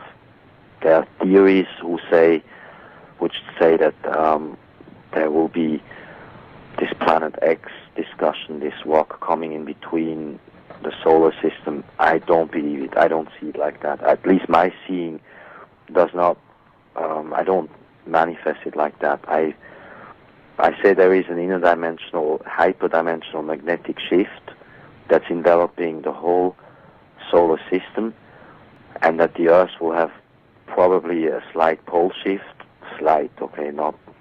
nothing dramatic, but it will cause changes in temperatures, changes in sea rises, a certain amount of destruction in cities, etc. Maybe electricity goes out completely, but we will have other forms of energy that we can tap into now, and that we have to look into, free energy, and produce it. So there are all these changes, but that's a zone of change of about 10 years, with which comes also a higher level of awareness and consciousness shifts, And that's why I said it's really the inner changes. We have to observe ourselves more than the outside world, because it's only from within that we can address it even. Yes. So the answer is, I don't see a particular change on that day. I'm saying there is a whole range of changes over a span of time of about 10 years from now up to 2020. Mm-hmm. The alignments... yeah. Go ahead. Oh, I was just going to make a comment, and you kind of explained that. You explained, say, 5 years prior to that time, and another 5 years or so after that time. It's as though that date is sort of a cusp between two periods of time that really are connected, and it's it's like a marker in the middle of the road, so to speak. Yes, that's right. That's the way to look at it. And if I can say what I really see happening or sense, it's a sensing, a feeling, is that there is, this magnetic shift. I don't have the physical verbiage, the language for it in scientific terms, but there is, what I think is going on, there is a hyperdimensional change, a shift in the magnetic field, not just around the Earth, but around other planets too. That's why you can see so-called global warming on Jupiter, in Mars, in everywhere, okay? That's not just here. And this is why it's also not man-made. These stories that it's man-made here, that's complete rubbish. It's just a whole energy shift coming to us, or through which we are moving. And that presses maybe on the atmosphere, on the troposphere, and pushes and pulls on the layer that surrounds the planet. The vortex. That causes and changes. Yes, that's what it is. And that's why I'm saying it is inter or hyperdimensional. It's not a physical object or any... All these subjects that we're discussing, one cannot understand them with primitive physics, like three-dimensional physics, like an object moves here and this causes that. That's just not what it's about. Mm-hmm. It's about action at a distance. It's about quantum physics. It's about things that we don't even have words for. But the Greys know a lot of that stuff, and they gave a lot of the technology into government hands, where it's being used for nefarious purposes. Mm-hmm. And we have to find ways of finding other, more peaceful technologies from other civilizations, Pleiadians, Nordics, etc., and work that into our essence. And that's what's going on with these new children coming here, because they come with the knowledge. So I'm still very positive about everything. I mean, we have to be realistic, of course. We have to strike a balance between, on the one hand, I say we can't just be naysayers and say, no, this won't happen for the sake of being positive. But we have to also not deny that certain things are changing. So we have to strike a certain balance by being positive but alert as well, knowing certain things are going to change our lives from the outside world, to which we can, however, only respond intelligently when we have built up our own inner changes that are ongoing, which is what you said. We have to find the point of stillness, be that through meditation or through whatever we want, and from inside grow or develop spiritually to even be able to address intelligently the outside changes that are coming. Yes. I'd like to comment on one thing you said, and then I would like to make another comment and get your feedback on that. Yes. I agree with what you're saying about the whole solar system is warming up, and it's not something that's necessarily caused by man. It's the fact that these energies are coming here and they're influencing the planets. There's a big change taking place. And so we have Al Gore, who invented the Internet. We have him to thank for the global warming rumor. You see, Al Gore probably knows the truth, but he can't say what I'm telling you tonight. He probably knows what's really true, but he's a forerunner, so he gives the people an explanation. So I'm not against him. I'm just saying, of course, his explanation is ridiculous, and he knows that, okay? I'm sure that he must laugh at it himself in his quiet time. Sure, it doesn't help that we pollute the world, you understand? Of course, it's bad that we use oil and that stuff, and that's not going to help matters more, but it's minute compared to the actual huge cosmic change that's coming, of which I'm sure he knows a great deal about, but cannot talk yet. Yes. So instead, you and I talk about it. So we just That's give what him credit for creating the Internet and leave it at that. Yes, actually the Internet was created by the guy who worked at CERN in Geneva, Tim Berners-Lee, and he did a masterful job, because that was another one of those secret projects that was never to go out, but he decided, why not give this to everybody, because he probably was guided in the proper way to decide this needs to go to the people without any fees, without any money involved, so as to make it possible that all the knowledge that's here on this planet can be shared by anyone. So that was an absolute master stroke. And I'll go help them to use it better, that's true. His explanation about the global warming is really not on, but it helped at least create awareness. It just would be better that the awareness is created with the correct explanations. Yes, absolutely. So it's a sort of a disinformation that's halfway valuable and halfway misleading. You know how it is. It's always misinformation, disinformation. Comes always with some truths and then a lot of non-truths to it. Mm-hmm. Now, my the question... changes are due to hyperdimensional magnetic field shifts. That's how I see it. Yes. My question is prefaced with a comment, and I take this from my personal experience. I can see myself at some point, and not too far in the distant future, in terms of this timeline that we're on right now, that my role will be one of healing with music and lifting, but it'll be multidimensional. It won't just be physical healing of diseases or strengthening of the immune system, but it will be more of an expansive type of music. And I will not be alone in this, of course. I don't mean to say that I will be the only one doing this.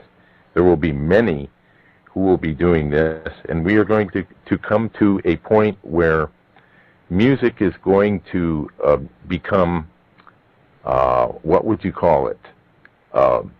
It's going to be the reality of our connection with the universe. Now, art will be the same way, poetry, and the things that are part of anything inspirational that comes from the universal mind, let's say, will yes, that's right.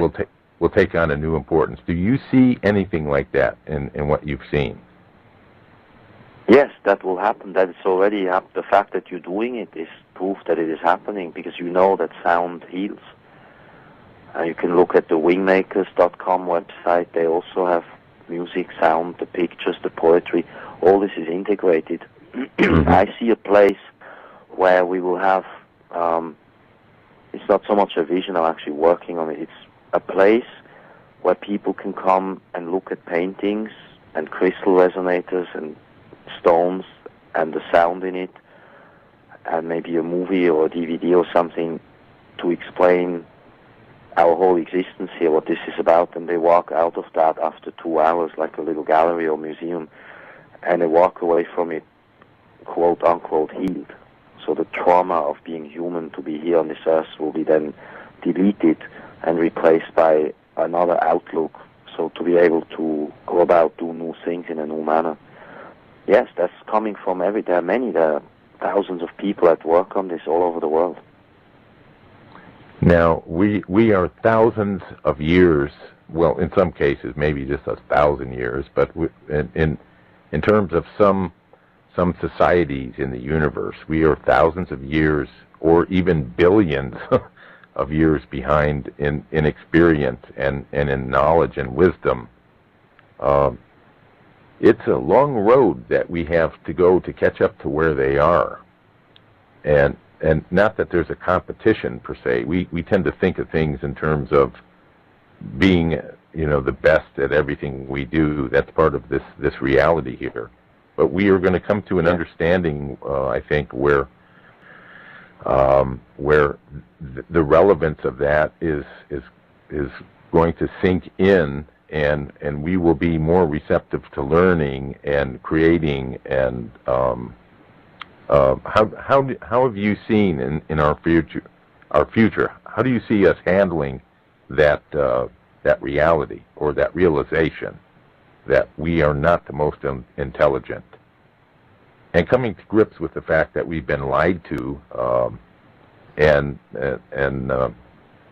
not in a revengeful way, I'm saying, but just coming to that reality. Do you see the realization being an impetus to propel us faster into a higher consciousness?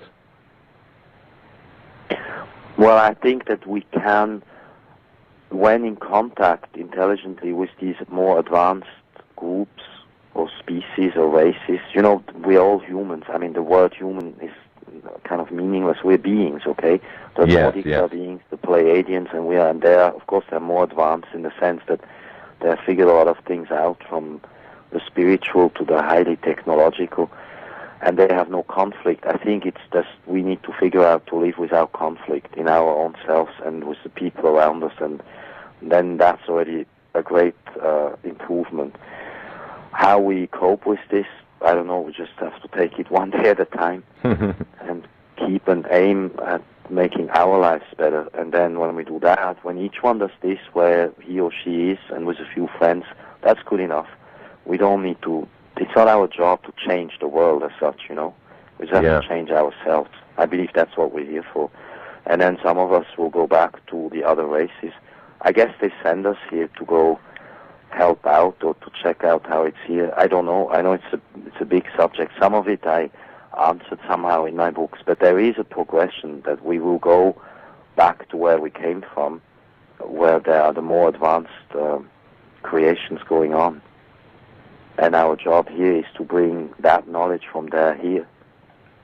Mm-hmm. What I know, Michael, is that the condition, or one of the conditions for us moving and being accepted into this higher galactic order or federation, if you want to call it that, is the cessation of conflict here. You know, we have to stop all of this genocide of the people through wars and the poisoning of our society and the deception and the lying. I mean, we have to become real about things. Yes. Now, in your visions, have you seen how this is going to come about, or have you seen things in a timeline personally for yourself, or heard this from others? Pieces of it I know. I know that within 10 years, some of us will have very advanced sort of mini civilizations going on. And we will be in touch, we are in touch with advanced races. They look after us, they protect us, they're pointing out what's going to happen, and they say, watch out for this or that. And we are guided to do the right things. It's a relatively short experiment while we're here in this lifetime here. We have maybe another 40 years or so, some of us.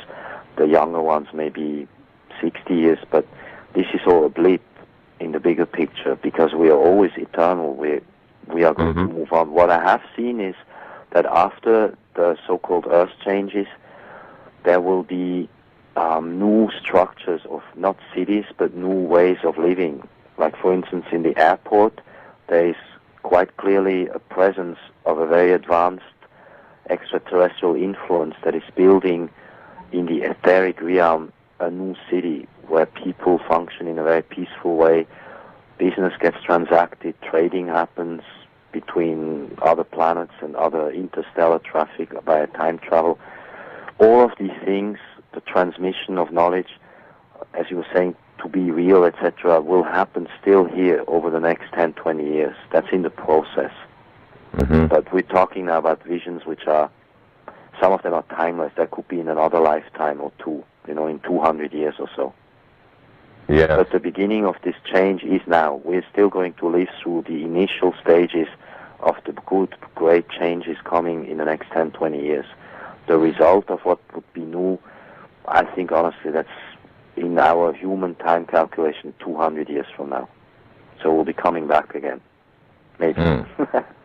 Now, so if we're able to collectively as a society on this planet move into that, you think it's possible we might find Osama bin Laden sitting underneath the tree, sort of like the Buddha? That's a good idea, yes. We can be a lot positive. of us. Yes. No, Yeah, we have to. I mean, otherwise, what else? What choice do we have? This is choiceless awareness. Okay, we know what is right action. There's no choice. It's not like this New Age teaching that we have wise choices. We have no choice but to have right action. It's choiceless awareness to be, as you said, each one of us can be the Buddha. Yes. Or of course we can choose to act like Christ as well. I'm not. Yes. I'm not. Yeah, I'm sorry I said him. Like any one of the sages, they all were time travelers, by the way. They all came from very advanced civilizations. There are always a few of them per lifetime who come here, or per century or so, and they teach a few things. Usually they get rejected or misunderstood and misquoted.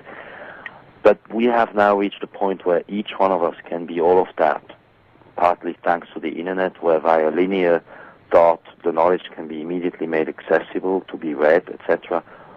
But as I said, with the hyperdimensional shifts, we can literally suck it out of the air into the DNA. So it's all available through the crystals, through the air changes, it's with us constantly. Mm-hmm. Well, you have to be sure and to I think send... this is happening now. As every month goes by, more and more of this intensity is coming in, and people are really realizing this, and some are putting it to use. Yes, definitely. You know, that's a theme of the network that you're on right now. This radio show is on a network that is very spiritual, and there's a lot of really valuable teaching about spirituality. Yes. Now, there were different methods being employed, and but they all have a certain validity for those that listen to them, and those that find some meaning there. Yes, that's right. Each one should just take what works. I like that there is that choice. I like this about the network, that is geared towards this choice of methods. But as I said earlier on, it's not the methods that matter. You'll find that out. You know it anyway. Everyone has this in themselves. But it's a good thing that it's there, and each one should just use what works for them. Mm-hmm. And put it to good use. Speaking of this network, do you know many people in Europe who are listening to bbsradio.com? Or Evident Footprints? I don't know for sure, but I have certainly passed emails out to a number of people. I think it is listened to everywhere more and more, and that's up to us. You and I can do that because we have a lot of people who are friends whom we know, so we can pass the word and we can do it again. It's just that I have been so busy the last few months, we were not able to really do it. Well, I'm curious. You know, it's not that I'm pushing you to be an ambassador, but that can be part. I will do it. We are talking to a lot of people, and people will listen more and more.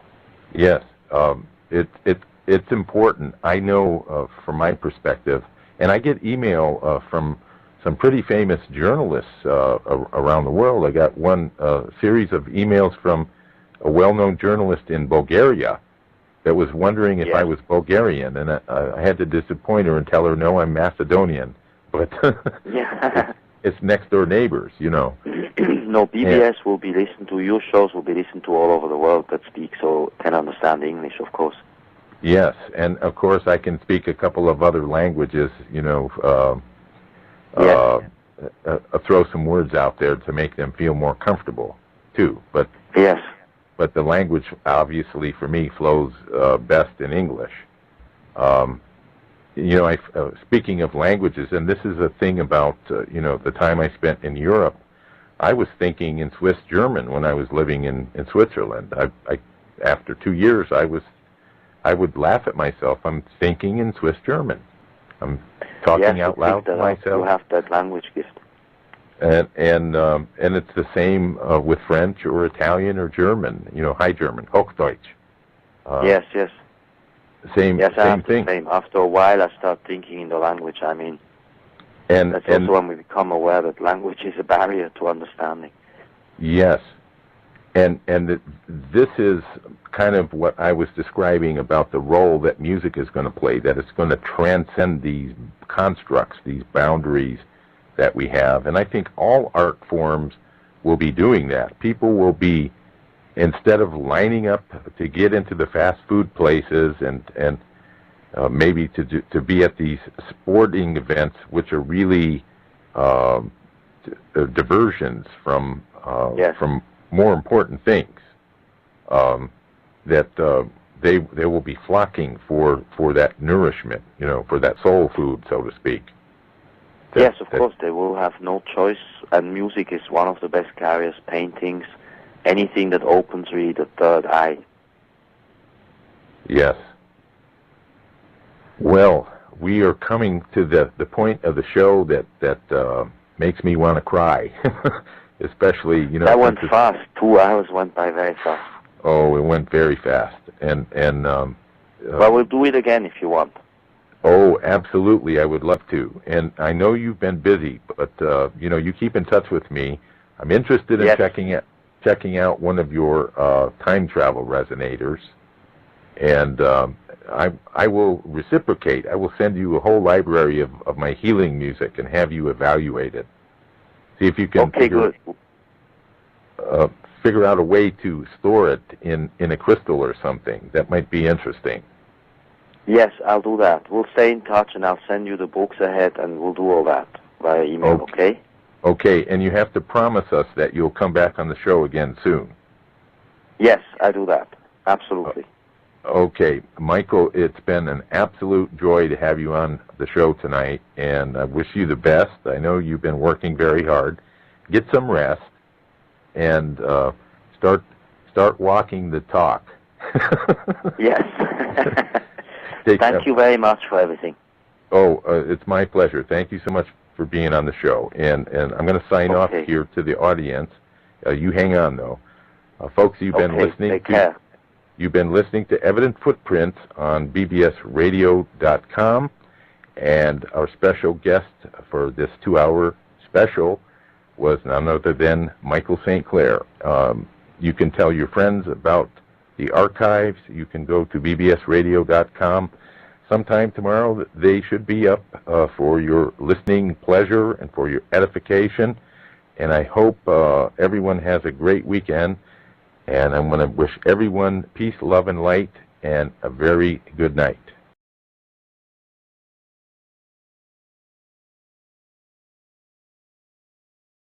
Good evening, everyone. Welcome to Evident Footprints here on bbsradio.com. Officially, it is March 1st, although parts of the world are still experiencing the leap year, February 29th. And somehow yesterday or the day before in an email, I referred to today as February 30th. So you can tell that my brain was not totally in sync with my body. Anyway, this is a remarkable evening that we have planned for you. A very good friend of mine who has appeared twice on my Evident Footprint show back when I was on the old network, as I like to refer to it as. He has already done a total of 5 hours of programming, and we booked a special 2-hour show for your listening enjoyment, for your education, and your spiritual upliftment. And if you are listening to this show and know someone who will benefit from hearing this, by all means, get in touch with them and get them to come online and listen to tonight's guest.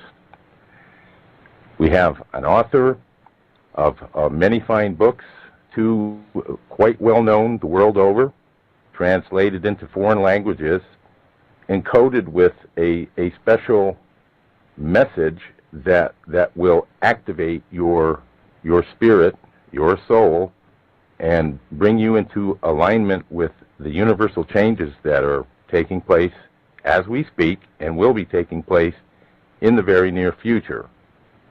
Technically, there is no future if you look at the reality of time and that everything is an eternal now. However, we must recognize these things according to our current consciousness. This author has written Zen of Stars, Foreseen Beyond Time, and some other works. He's also a consultant to many important people around the world as a business consultant, forecaster of events to come, and advises them in making the best decisions they can to make progress in their business. He also counsels or consults with individuals on life changes that they are going to experience. And he did this for me last year, and I have to tell you, his predictions have come true so far. And if they continue on, I think we're all in for a nice long ride and a lot of fun, maybe for the next 10 years. With that, I would like to invite tonight's guest on board, and we're going to be talking about a lot of things. You may want to grab a piece of paper or several pieces of paper and a pen or a pencil and write some things down. With that, I would like to invite, for his third appearance on Evident Footprints, my good friend and in many ways my mentor, Mr. Michael St. Clair. Michael, good evening. Hi, how are you doing, Don? Nice to hear your voice again. Oh, you too. I am so thrilled to have you on the show. I have pumped this up as much as anyone can, and it's really good to have you here. I know this is quite a momentous time for us as well as yourself. You just had a birthday, and I want to wish you a happy birthday on the air, although it's already passed, but we can still have a little party tonight. Yes, we'll have a big party. It will last many years.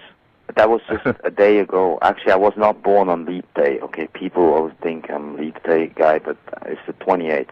Yes. But yesterday, I'm saying yesterday because here in Europe it's the 1st of March in the morning, already daylight here. But actually it's the 29th for you still, or for California. Yeah, California. I decided on Leap Day we should delete the thoughts. That's my message. We should delete. Day gave me the idea we have to delete all the years that come before, because it's not needed to carry all the baggage, and we can always reinvent ourselves. And actually, all of our lifetime is always the now. Like you were just saying, that the future is a permanent now. Mm-hmm. So you can summarize a whole life. I mean, I'm like 7 times 7 years old now, 49. And I thought, that's a nice figure, but actually it's just now. And you can delete the figure, the number that goes before, you can delete it. Because old thought, time is old thought. Yes. Now, I happen to be 7 times 8, and I turned 56 on November 27th. And yeah, you have one more round of 7 ahead.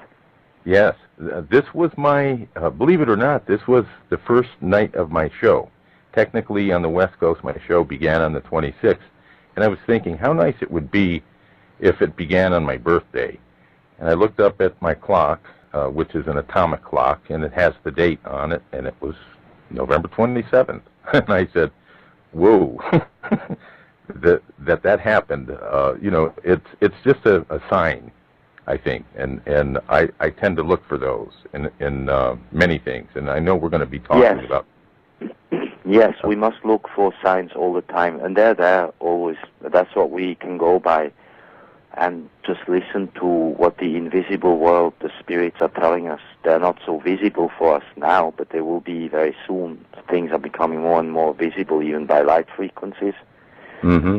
As long as we listen to that, the input that comes to us via signs and synchronicities, we know where to go.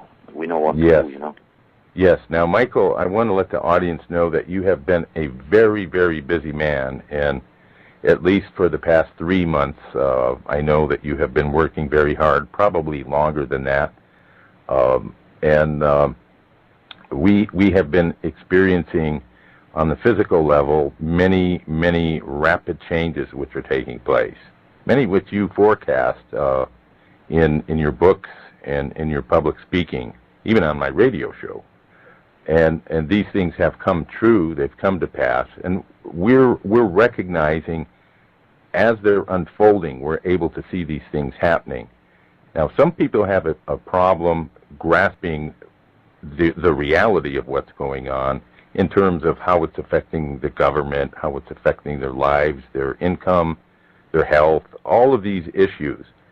And yet we are going to attempt, or we will, I shouldn't use the word attempt, we will be tonight talking about creating a whole new reality let's say, looking at how these things are changing and how they're going to affect us, but at the same time, how we can create this new reality and not be affected by those things, especially the negative. Am I correct in forecasting yes, that's that? right. That's right, because we create our reality every moment. We have to be aware that we are as powerful as the ETs, that we come from the stars, that we are encoded with all the knowledge. We just have forgotten most of it. I mean, even I, every day, figure out new things. Even masters of my own people have more knowledge than I have. You know, you said I'm your mentor, but I'm not. I'm just, I spent a lot of time studying. And now, like you said, the last few months, I've gone into implementation because my clients are just saying, okay, we understand all that now, what are we going to do? Because we really need to get prepared, not for bad things or what happens in terms of earth changes and all that. That's not important, the outer world. I mean, yes, sure, a lot of interesting things will happen, but we have to continue to create and be aware that what we think as time goes by, we are going to be able to manifest much faster from thought to reality than we were able to do before. I think this is due to the dimensional shift that is happening. You see, I don't believe or think that there is whole circus. Yes. Okay, now we can... Because it's time-consuming it's very time-consuming to even read all that nonsense, you know? Oh, yes, and then to sort it out and then to deal with all the emotions that you go through, because it can bring about despair or fear. Even those that aren't fearful, they can hold this fear inside in a subconscious way, I think, that zaps your energy. It's sort of like a psychic vampire of sorts. Yes, it is. This whole thing is made to create negative energies, and it's all just dark. It's the old law of where you put your energy, the thought goes, and where the thought goes, the energy goes. That's why I'm saying it's a waste of time in simple English, because to put your thought into that stuff means you have your energy attracted to these irrelevant, if not dark subjects. So it's just best to leave it alone. And move on, however, with what we have to do to create circumstances where we can live in a healthy way, eat the right food and be prosperous and trade and do things with each other, with like-minded people who know that this whole outside spectacle is absolutely irrelevant. Mm-hmm. Okay. And this is going fast now, you know, we're coming fast. It's already now March 2008. Within less than 3 years, we will be facing all these situations, the outside situations, I mean. And for those, we have to be prepared. So we have less than 3 years to actually find solutions and get prepared to live different lifestyles. Mm-hmm. I have to say, I forgot to say one thing before. If the readers are interested in these subjects, there is one website that has done a lot of work now. You have interviewed them. It's Kerry Cassidy and Bill Ryan. Oh, yes. They do a lot of videos with a lot of people who have a great deal of knowledge about many, many subjects. Anyway, the website is projectcamelot.net. And people should go onto that website and sometimes see what's new, the interviews that the two have done on video. Like, for instance, I've just interviewed the little Russian boy in Moscow who is a time traveler from Mars and who tells his impressions, etc. So there are much more interesting things that people could invest their time into to see what's actually going on. And Project Camelot has interviewed people who have a lot to say. I mean, you know them. I know that you know them. You've interviewed them.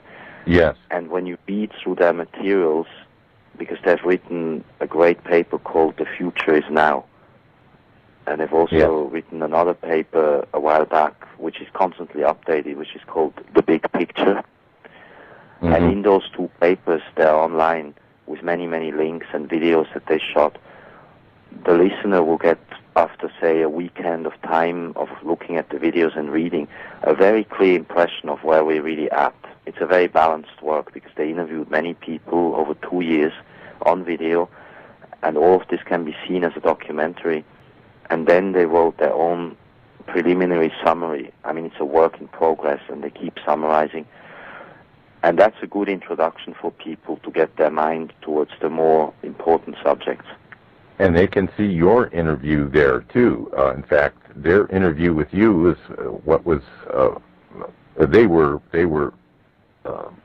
infinitely responsible for bringing you and me together. So that's true. I'm eternally grateful for them. Yes, I am grateful to them too. It is through that video in the castle in Chillon at the Lake of Geneva that many people around the world got in touch with me.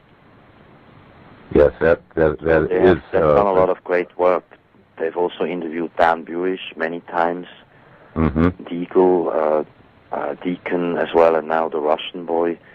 And they're interviewing left, right, and center over many subjects, but with the purpose really of coming to a conclusion of where we are really, that is to be expected.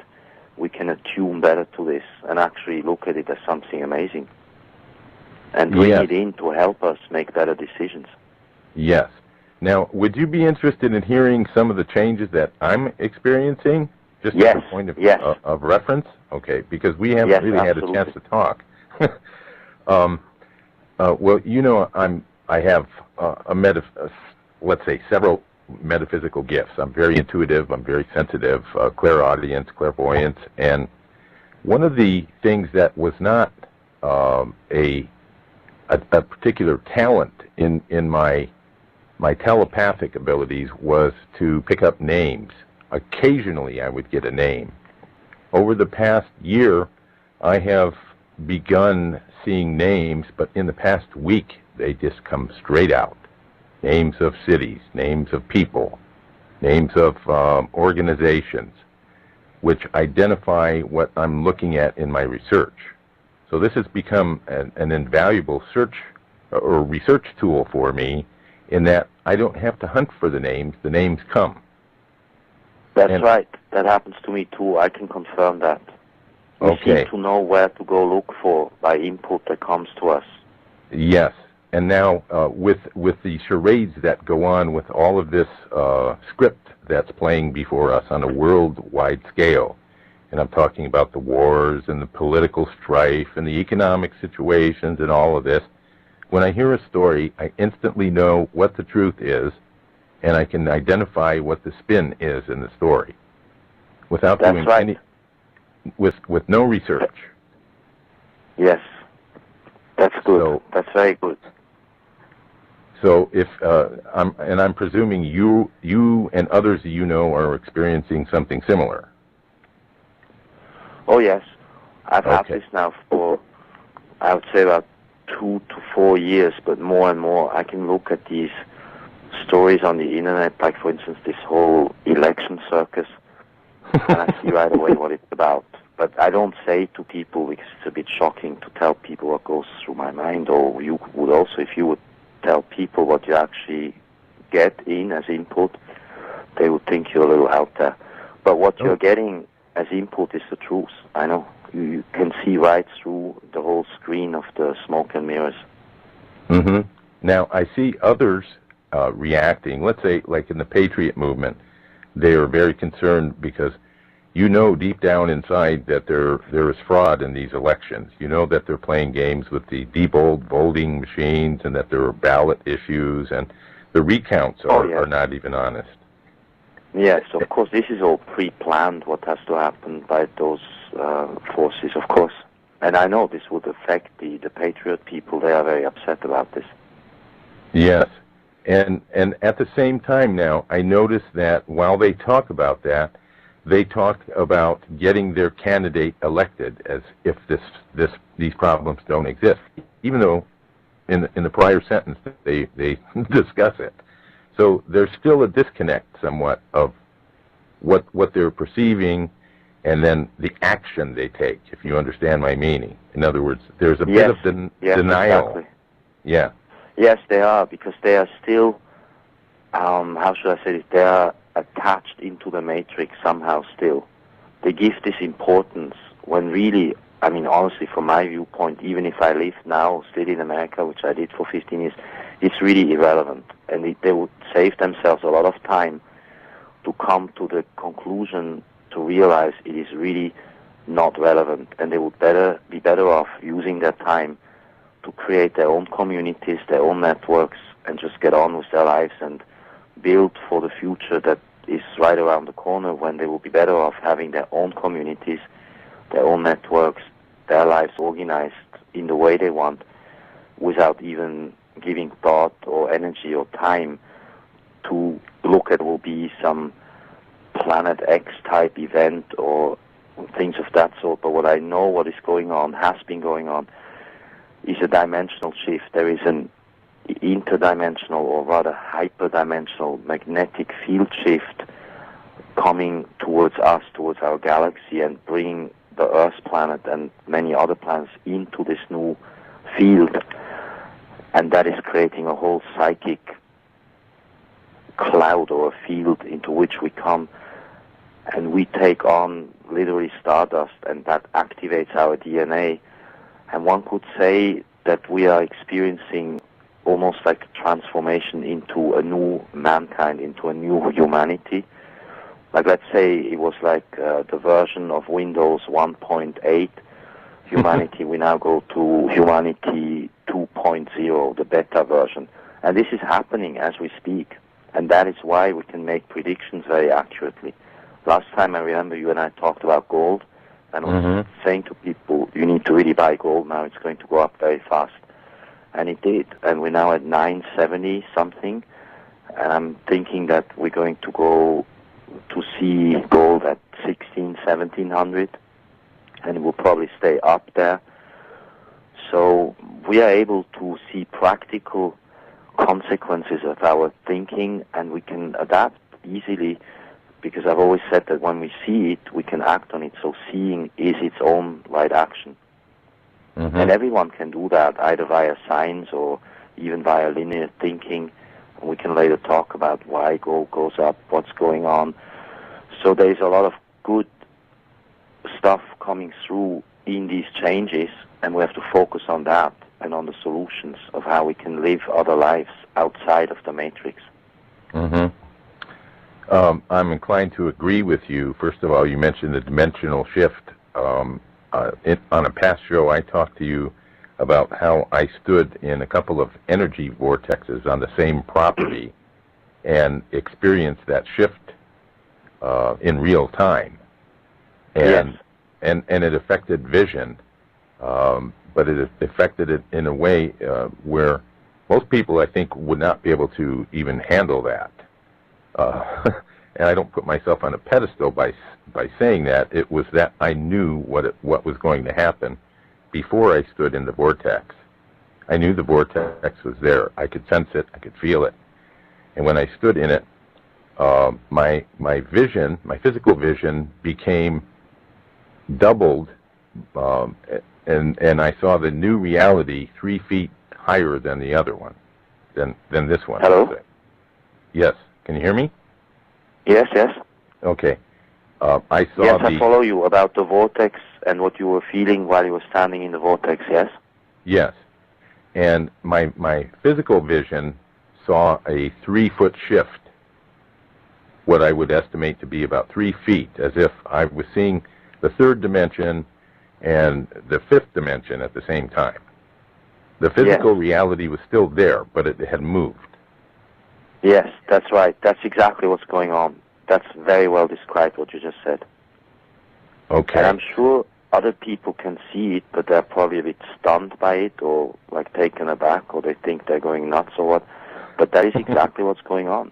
We or feel they like call the we're optometrist. we're walking sort of above the street level, and we see things from a different perspective, and time and space, everything shift. That's why I'm calling this a hyperdimensional shift. Yes. And that's enveloping the whole planet, and it's creating changes. I guess, I'm not a scientist, but I must guess it creates changes in the DNA level. And as we are alive and go through the days and weeks, everything in ourselves changes. So we adapt to this shift. Now, most people don't feel well. All they experience is that they are out of sync. But when we know intellectually that